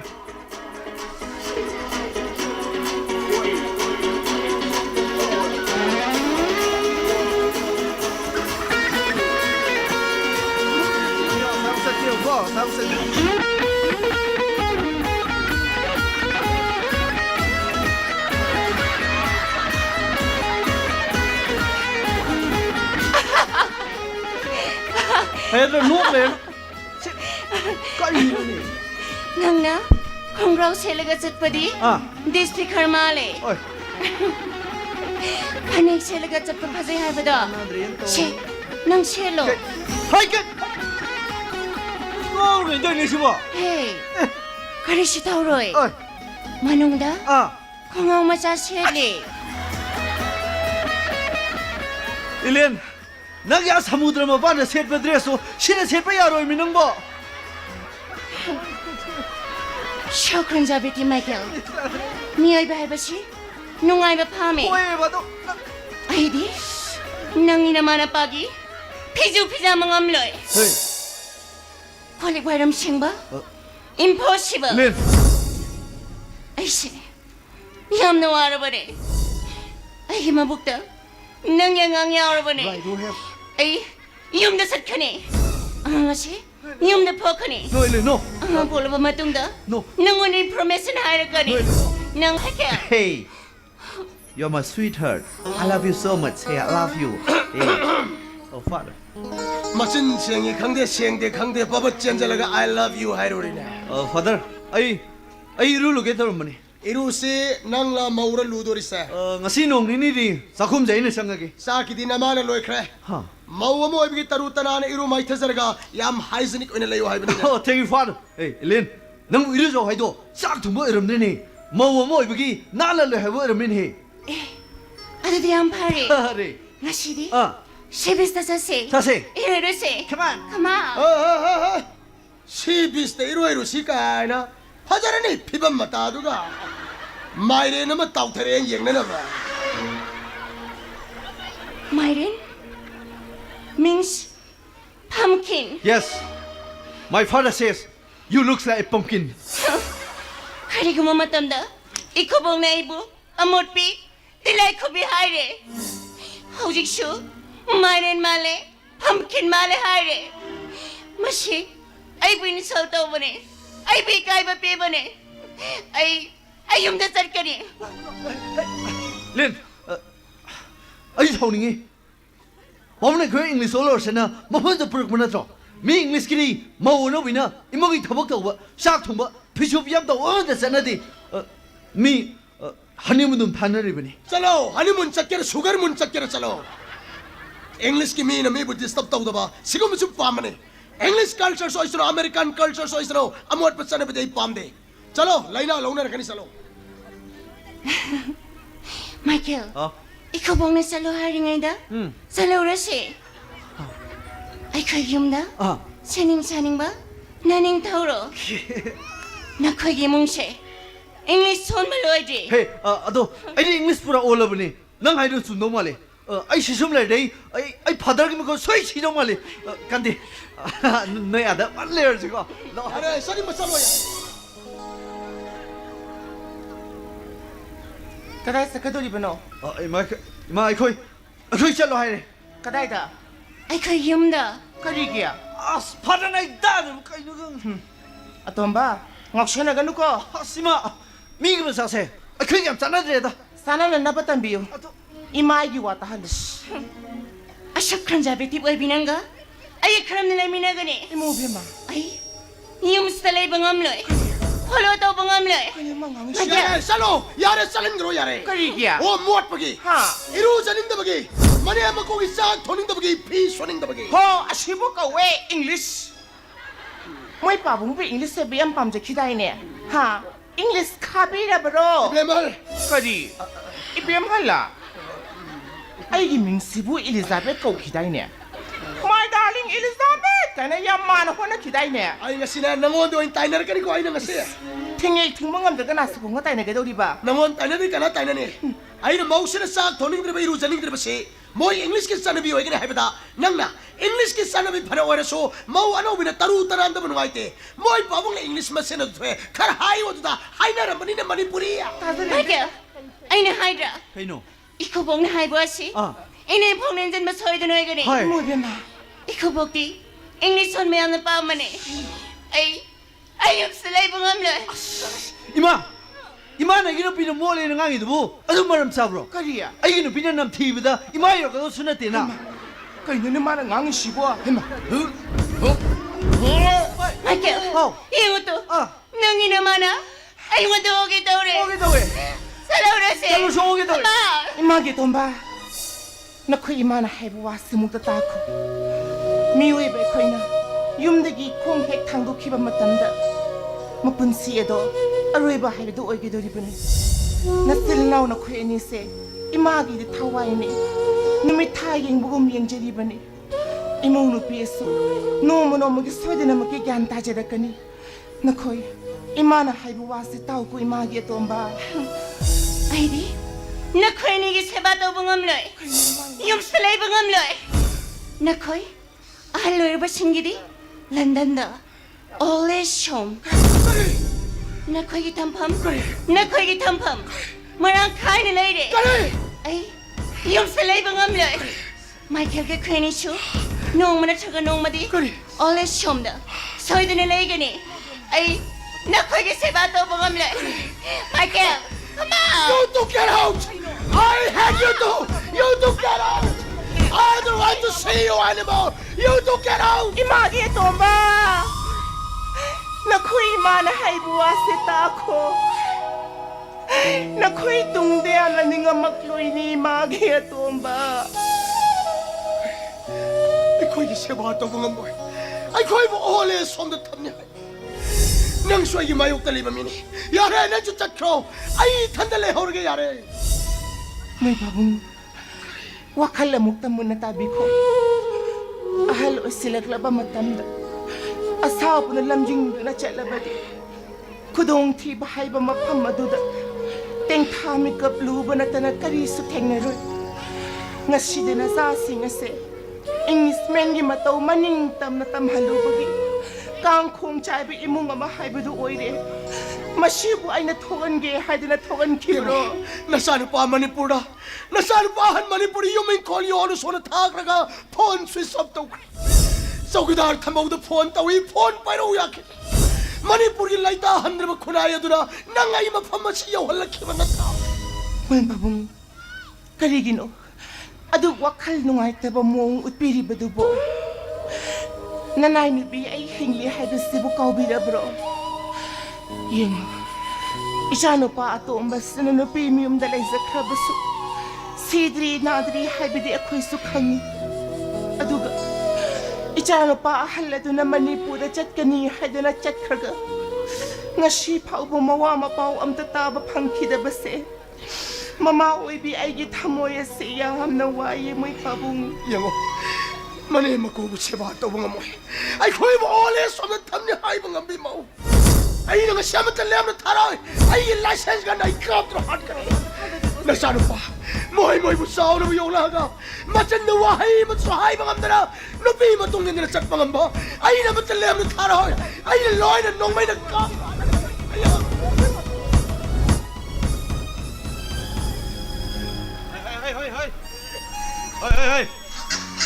Yamala masa yamisa nakoi nasinjak paja paja na hapabani na hai khanaram gunu hai ngasidi natai mada propose tawruge hai haidi hai tare hojiki matam sidabo internet ki age sidabo aina mongoda nungsi sebaw ga pibasi waibo angawbuni ga na haina gadra hoide aina mongoda labuk lai aina nangmu thamoi sengna nungsi na jiman sina haibu ngamdabni na ngasidi nungsi sebaw je magi manakta chatlaga mitna chajet ushalaga thadara maselak paiduni aikoi mana marol ma sauraga hairiba nangi yen nganu mayam ma leri sing simaraktagi masak phajaba ma khala luhong birani luhong ma hong ma yabagi type ta ba hai khana ganu har hai signa ganu mi loibo hai maro ai nang thire ne nangure nate kai chaloino kaino dress ke amna le rame kai se ke dor mina maro ngasi je haidok pada yam thina ikai ba haitar ai ngonda kai gi kai ba ngasi gi numi se ai gi laibak lep ka da numi ni haitar nangi laibak lep ka da numi sida ai gi wafam sina khunglo polo boi thola dro ase hoi se pare se ngako nangi tangai phada ba kai lege hayune as imana nang pham sit sat kitar pudi lakbane nangi ne san nasanu bina nau sin loina pakang sar hoina phara bane imana ilandan ke dong sakane ai pakum tiram tre kai no ai sibo noi yungga hingon ga de ai lekai si ta mukta na punna leirne na haidai na ngako mana leiroi na hairabo ha yungga hingon punna lorge patha putro adun lakne adubu magi mius da wong duda magi kari mius da wonga khalubu puning nusi pawe makoi gi matakta laman khuming pawe maro tamukta na phana sen paija bata raga su mana pamukti to mukpa yabrane aisu lekai si secretary ori miam puna khangan gani hayune kaino matam maduda aikoi yum da bom chunna ai pa paklan kiba bra crore gi demand duna ai pa gi business ma tin kito makoi na nai musam ki masindagi mai sing khane kaino ne haisu makoi gi dum mathong mukta thodok sin nalamdrabdi ipani khoi bulan da kak prom ngako nangi wadu wa sumro maro mini ai bu mito in kanuse ai khang me moy ai lam na musid leng na lerga hen le ha nangu mai re sama iram dam sida leng na lerga ne tabada maro ai asoke matik harawi maro ai ngamba mateng nangi da loi pangani da maro nang ai mateng soidna pangadra maro nang ai bu thajadabra ha ai namang maksida wasak tu na haisini ai ngamba oi bataragadi nangi dam to mateng ai loi pangani maro thank you Brimus maro nang khakta nai gi puni ya pamase mateng pangwang ngne ba inda tase hayune kaino maro hauki ba indo ai nyak ta smit wisin kide longnam mali tra magi simbal gi thok boy singa da ai tumba yadana ai gi pungning sina da maktum duna le nangumba porena oi pom jam misak mada ai ne khoida bigin khanbra wai simak magi machin mak ta ge kaino ne haido madugi wadu ai koi tamukta na hairo maro wafam sidi mukta na ibnati adudi kana labugli maro labugli boina thamoi seng na nungsi re magi chamcham jaba mari bakulam nungsi jam magi wakhalon dubo aina thamoi seng na nungsi magi phomda nungsi aina spongdo re adubo ai di mitopni foreigner ne ba thim misai ga loina na ai bi kai pirke magi tungi punsidi iramda masibu nuksi jaba irei samada punsi khunglo sengmane arke maro magi samsam jarabi maramda mu nuksi jaba magi wakalan dubo aina thamoi seng nuksi maro kedor maro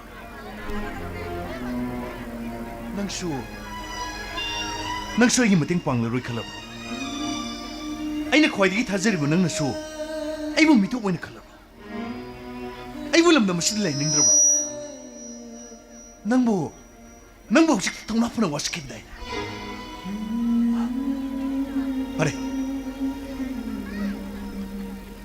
nakoi kuni mangna miram da sedang rubaibo mito boy nin thorokane en kanke hujikti aina kanki ban mak achum boiramle adu ai philipti lengdawni is English kirate. Ay Manipuri ne. Ay bu foreign ne abigano. Ay Manipuri ne. Hay. Kayo nang ngasi ay mimang uli basagta masimaro. Ha? Nang no may shama. Iram namsina lengdan laibada. Ay wasak ngak ni maro. Ay wasak ay suidan ngak ni maro. Ay ngak. Ne manja dugu magi phamda lekibro asogodo magi phamda leibra yengluge ai labule ne bu temple. Maro. Nang negi wafamsi magi wafamdu thamoisina pumdu karigumba manegi wafamsi thoidrabadi ai madura mona samang maro ai marup sai lai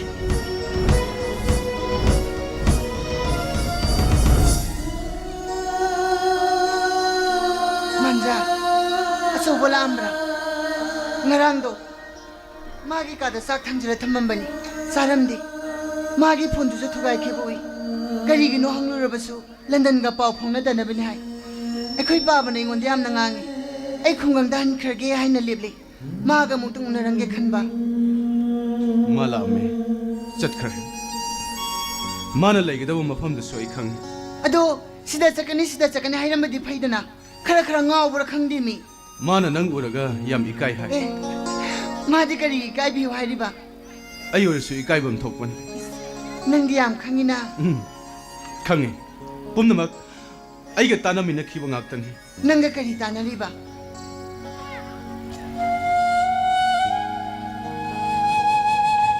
labuk lay aso wana nangbo thamoi sengna nungsibane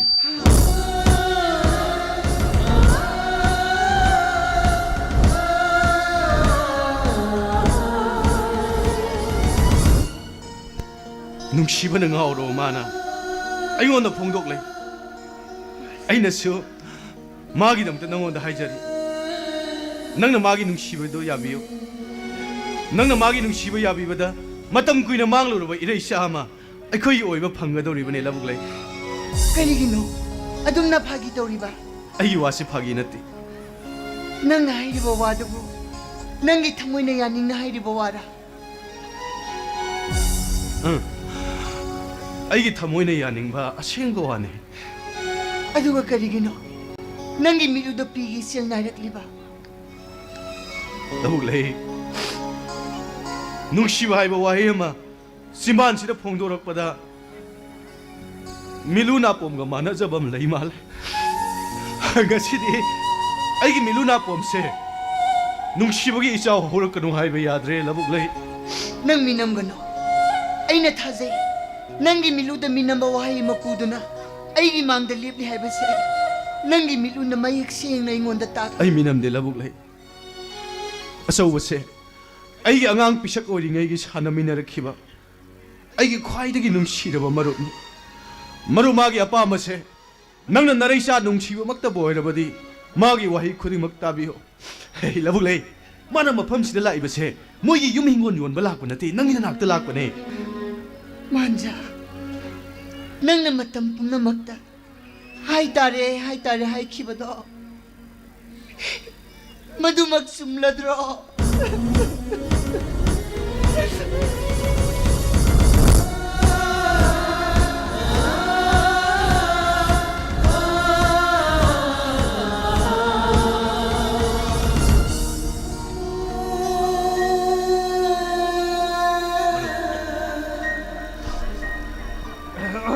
hey maro hey nangi thamoy wahi kudimak aina mono loi ba haigrabani asengmane hey nangbo noi yumda mana soidana ngairaga leramni nang chalo maro labule ne bu aigi yum soidana ngairinu asengmane nangbu ngaibada ma yamti waramani nang chalo aduga aina mangi impomda phongdok ngamda waisingsu nang aigi namak monda loina phongdok pikra asengmane maro aina loina phongdokrabane nang chalo yam lo haini maro nang chalo maro ai chalo kige chalo ai chalo kige maro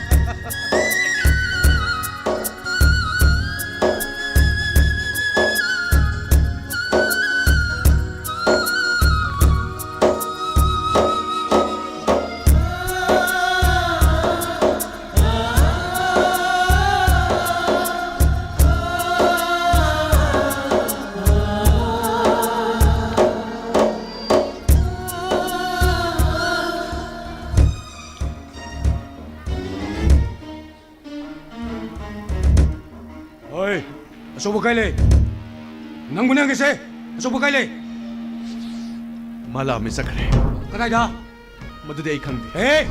Nasin kino? Nung imana nang ginanak lehu ay sidi. Mala mi sakre ay nan nong ay sini. Kanay da? Madudi ay na khangde ay sini. Hey! Mi masa kagde to no? Ay na nang munay na singkara hay di na kusin na lekay si club ki sakete wele. Hey! Nang hatoro nang. Kamukta. Madu sakhot pa mim gi wang nate. Nang yam sakop mira.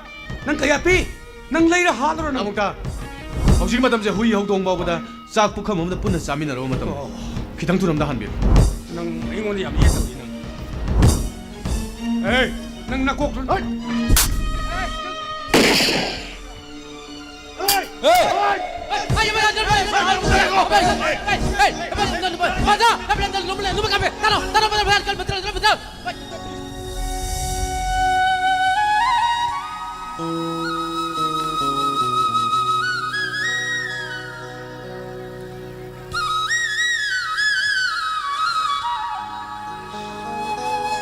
Manipur City yam sin storm ne.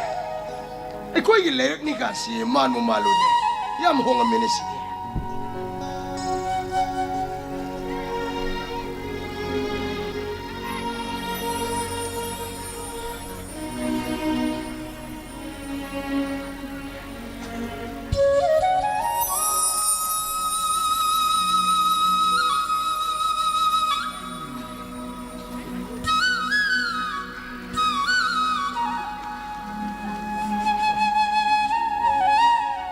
Karino nang tawriduna.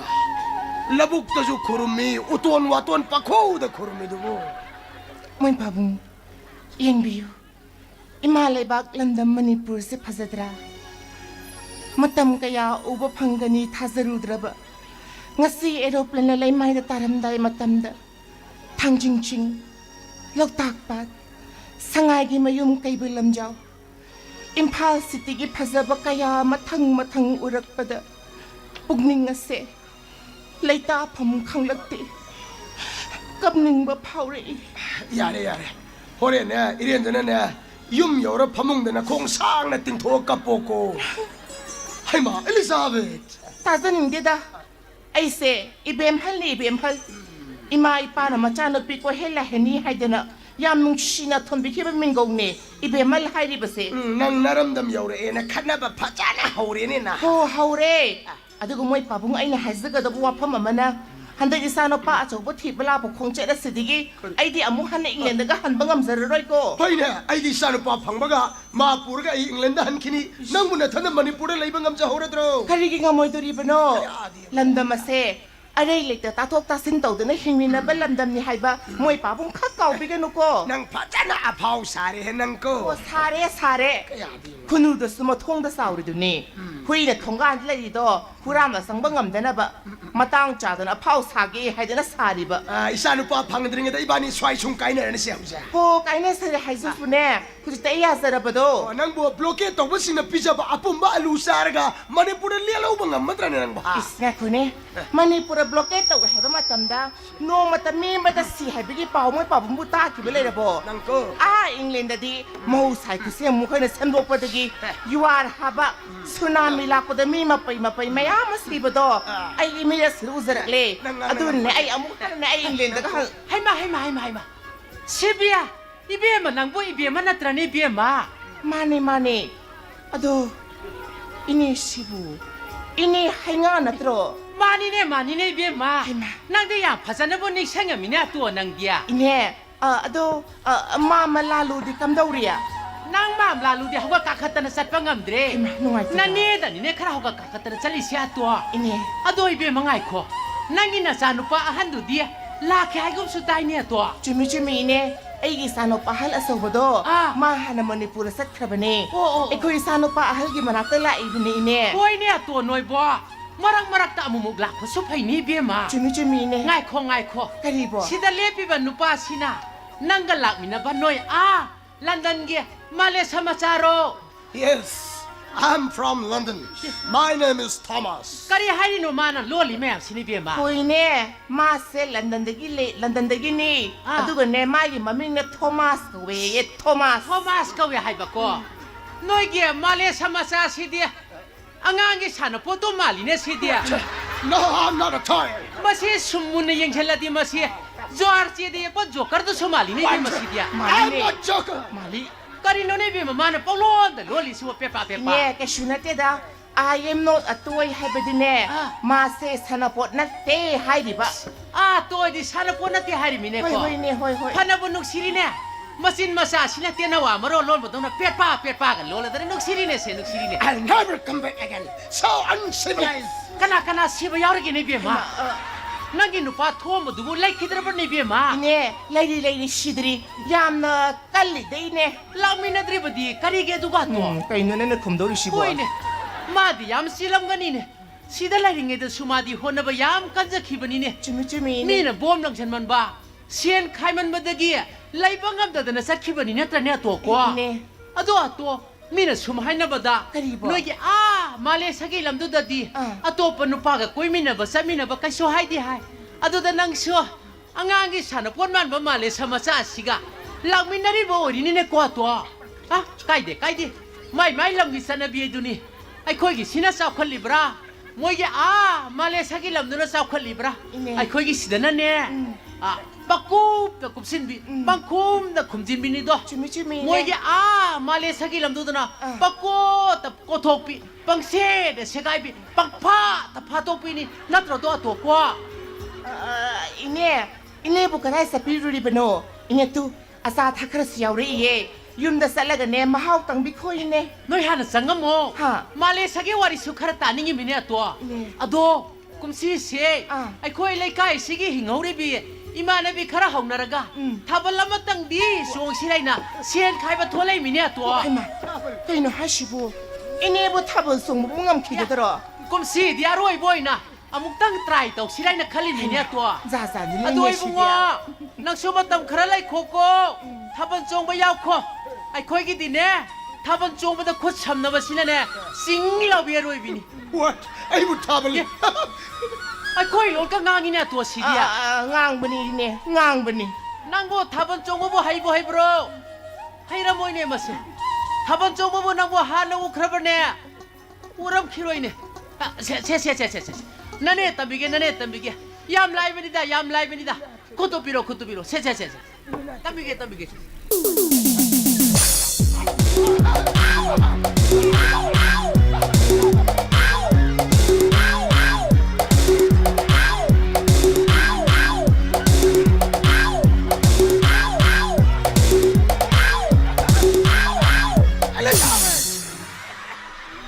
What the hell is she doing? So uncivilized. 시부 시랍니다 또 아따이 라리네 또 아이나 타발라만 실리 시부 타발님이 또 나에게 아로이보이도 오이도리브네 또 네 아돈나 반비가노 아돈나 하이가노네 따호이데 코이네 뭐 타발 마카디 호렌 와리도 오이나 땀비르겠고 나네 여래 또 나네 여래 호이 아도이네 아토바다가 사토피 칸노코 윰다 살라게 안타나 포타비르로 코이네 미부 마삭 강신에다봐 감다우나 강가들이봐 뭐이 바보가 떠우리보 뭐가 떠 ngang ngang 상황 아두다부 감다우나 강가들이보노 하이바 Elizabeth, nang matam chupada gi mayok talebe mini. Male mas talebe nu pising say, magi mapuro bi aning mapamada matong indro check pangak tanay. Adu banandi matam chupada gi mayok ta. You always oppose me. 레이스데 에이 뭐이 바봉기 마욕다네 까이돈 루스레즈게나 칸자 히벨레테 nga이코네 호즈기 이네도도 아이나 이네 마세 토마스 나테 톰바니나 하이루가디 뭐이 바봉네 얌나 와나 잉글리스맨 마나 보나 제리버도부 아레바 따드라 또이드라 Elizabeth, nang matam chupada gi mayok talebe mini. Every day, every time, every moment, you oppose me. Ay san pa diamond pangbaga. Ay mapamas na meko mabada tintadra mapurgai England na kodak ta hangani. Nang natanda Manipur laibang amorada. Kariki nga mo iduribano I can't live without you. This is my birthplace, my motherland. You understand?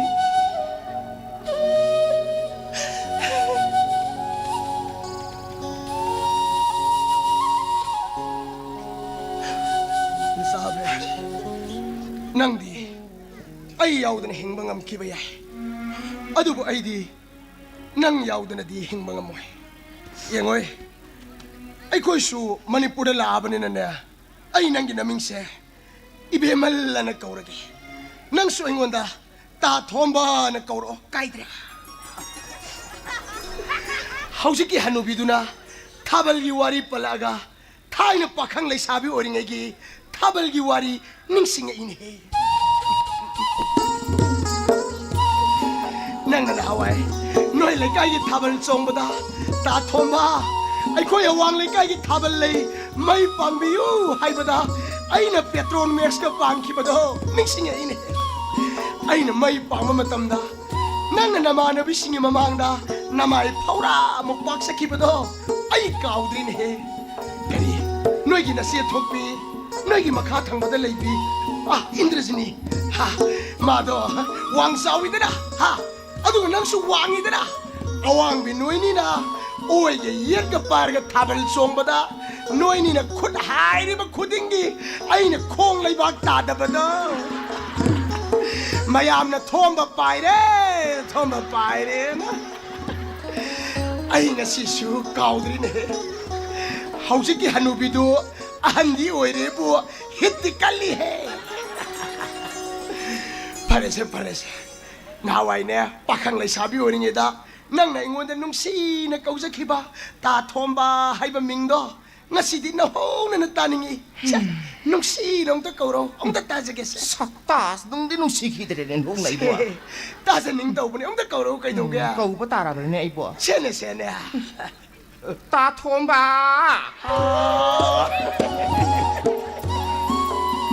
parece changa si ni ore ga ne lairak sila phaja ba hong na di la sang sila hai kai no ba bu ngai khoi khoi gi yum gi get ki so si lolin he kai ni mo ba bu ma ati asong gi hostel san ba somda punna lai khrab za la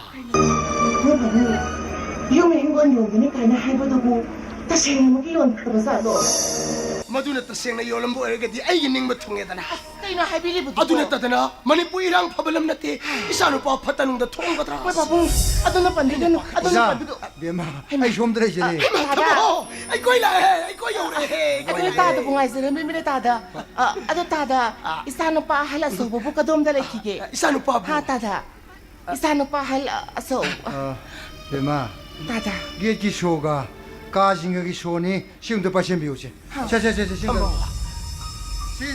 the Paschen बियोसे ta da ओजा के बे मग लेंशन बिरो ID मनुंग the संग the कया फजदर माले लेंशन बिरो kai no thambo ikoi koi ri bo nang na hawai ukabi thangji ya laga tawraga mari bu haw bani da foreign gi pot yauri hawra sidana ओजा मधु कया हौन दर माले ID I खुंगंग yum the हाइजर मग के ओजा की अंगांग सिंग उनबिरगने आई इचान पिदो खरंग दा थिबिरो को बेमा ta da kana ka do bu yaure gi hai si bo aduga isanu pi hai si na mo kana तेरा इबेमा ओजा का इबेमा ने इपान सोम बे याबिरंबा आई इचान पि हल लबु लेदु निसिंग बिदर बरने इबेमा nang sing jeri kari gi ka ru ne gi ta da adu ta da isanu pi do bu kai do hai bino isanu pi ke do re hai bana ta da आई बु पाउसी कमाई तमो तम आई हौजिक त ताबदा ngai बिने तौरी ta da he ta hai bi yo kai do ge hayu ne dong do hayu kari gi koi ri no ओजा ओजा की इचान पा हल असोबना आई इचान पि दु शिलेंगे ha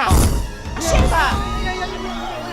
कहीं तो भी ओजा ओजा ये ओजा कहीं ओए ओजा वखंदा बिरा ब्रो ओजा वखंदा बिरा को ओजा ओजा आई खंगसी खंगजे ओजा so sang ton bi ओजा की शान पहल असोमना आई की शान पि लबुक लेबु सिले बे पाउसी तारगा ओजा न वंदा बिरी दु मरम आई सब चन खंगजे ओजा होखरे अंगांग नि दो मसा यानर चेंबो न माने हौजे होटल क्लासिक द लेन हारमी अदुगा ओजा गे बे मगंग ngasi मफम से थुंगरनी हाबिसु आई न अंगांग से खंगन जग्रबन ta da ओजा आई खुंगंग युम दई हाइजे जरमगे आई शानबी दो खरंग दा तिबिरो pani ta da ओजा गे बे मगना सी फनी सी तो साइबदो आई सोइदन या जगनी आई चले ओजा आई चले adu ta da akai puna dom hai da mine krase as kamai tong ne dom harau bana shiri biya mo da bunga lak biro ay sano pa aso bugi masakto ay yang uningi lakpirang may pabong lakpirang po impossible ay sano pa tayo man pangbaga ay may kumamata Manipur at tintadra Mapur ay kodakta Englandahan gani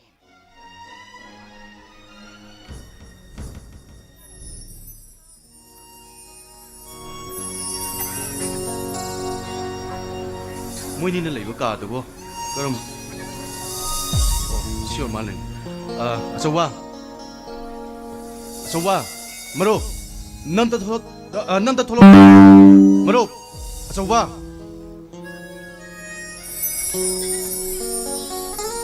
Ay, Maro, nang lapi ba nung ay nang itong minunse, ay mapok si magising mo nga. Kari kita wi mano maro. Nung sibasingi mai thongda makalam na nokshabada penjabadu ne sengma marupti. Ay, kuto kedore. Kistawdida. Kedore gising na yo. Te kistawdi. Kaino yam 아이기 밤기 연 따나보다 펄랑되게 틴도록바 와치는 그냥 속해봅니다. 얌티 속으로 얌 그냥 속구나 때마로. 아도 아이나 이자누비 타라가 마기 피롤 그렇비 기부도 셋하오로 봐. 셀로리.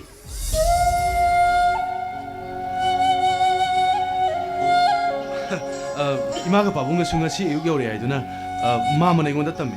아이스 뽀따리. 아이는 폰 파이 긋게 두다. 바봉나 이부 사오두나 아이부 로블락 버스는 노에는 거야. 아이는 라불레게 레름레 몽슈부다. 바봉나 이부 티니 세비. 아이부 마복시무기 까이너 셋 부스. 바노 오이누나수 아이는 라불레 부누 시빌레 케 공포마시디. 가난 송은 모마. 마로 아이는 라불레 부 퐁자버세. 능이 타오랑는 내버시 마나스 강무말레. 호케 웨잉도 능 본드네 양 깝게.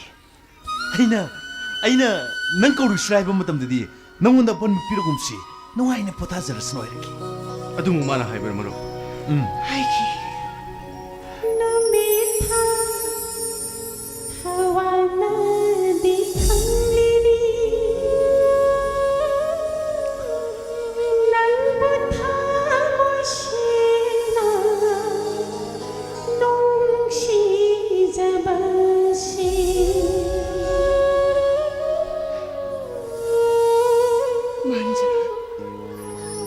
nang namatampum na magta.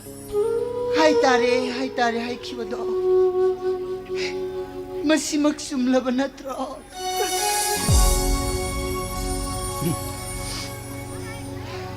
Karigino, nang naigi mapupu, yay panabata kaliba. Pizola siso, nang napirak panihay. 라북레이. 아이네 낭부 아이기 이찬 막내나 칼라가 낭나디 아이부 낭이 나봉 막내나 칸망암드라 봐.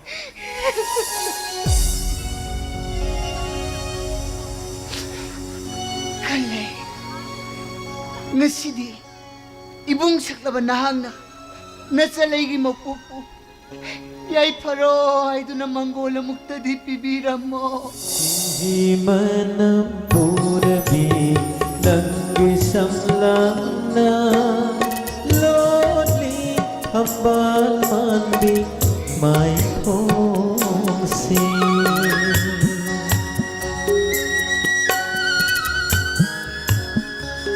라북레이. ngasi aina nangi meludagi taithokliba pirangse mapoksimagi sintadaba haibado oiro nangi punsida yaiphabi haibadu ta oiro ko labulai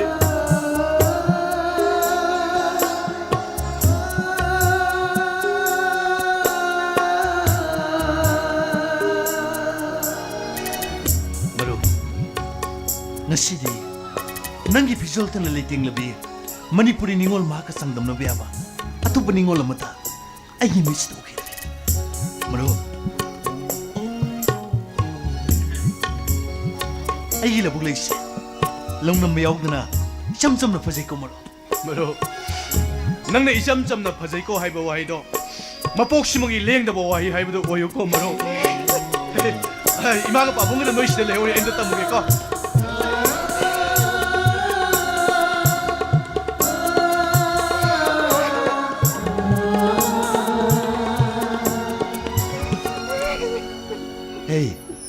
Kari kikabli no?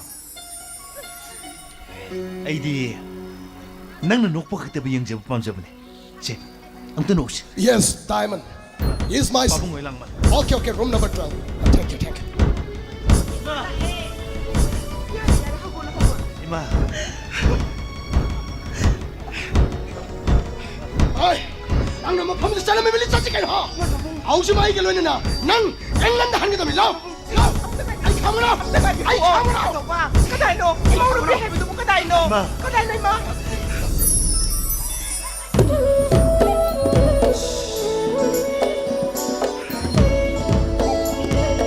Imaw ka sa tamasini. Kaya daning tisa kraba. Inembo, ikubo, ay na nasilaw jarbe pire basini. Iray ba po pamuzabadagini. Iray sa simunong sizabagini. Iray bang na malempom na magtagi atoy ba ni Haibase? Apang may mapuo sinakanjari. Ay giwa po masibo. Ipuroy ba na tabire? Manipuri oy na sigani hay na yabire. Ipuroy ba giwa pa masibo? Inemi ko na yabire bali. Haujusu ay yung madugi mauoyrage hay doon na lepsari. Inemi ko giseba. Ima ay pasang na mapoksi magitawal daw ba panganbiyo.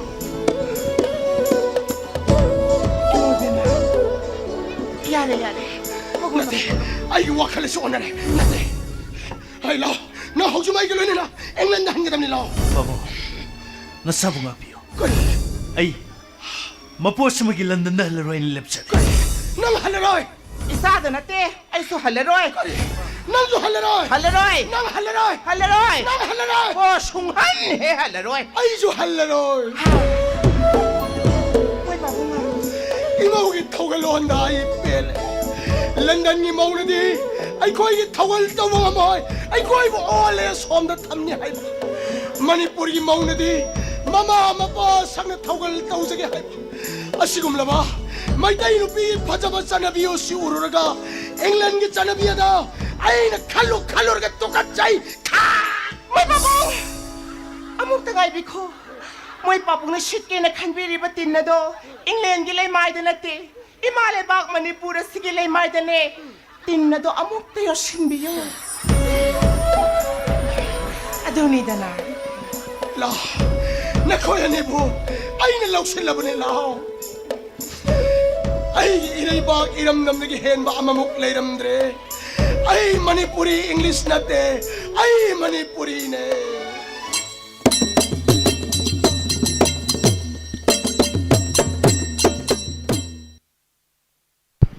Hozitawi Krisumangila, Manipuri English, Mila Sanabikino Peacemaker Artist Association Lila Kambo.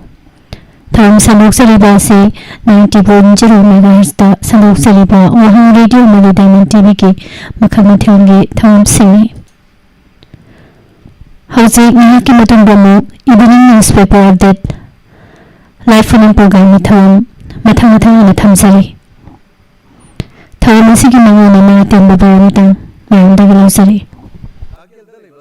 Institute of Petrochemicals, Engineering and Technology, CPET, Department of Chemical and Petrochemicals, Ministry of Chemicals and Fertilizers, Government of Indiana, AICTE na approved Toraba course kharagi direct admission hangdok chari.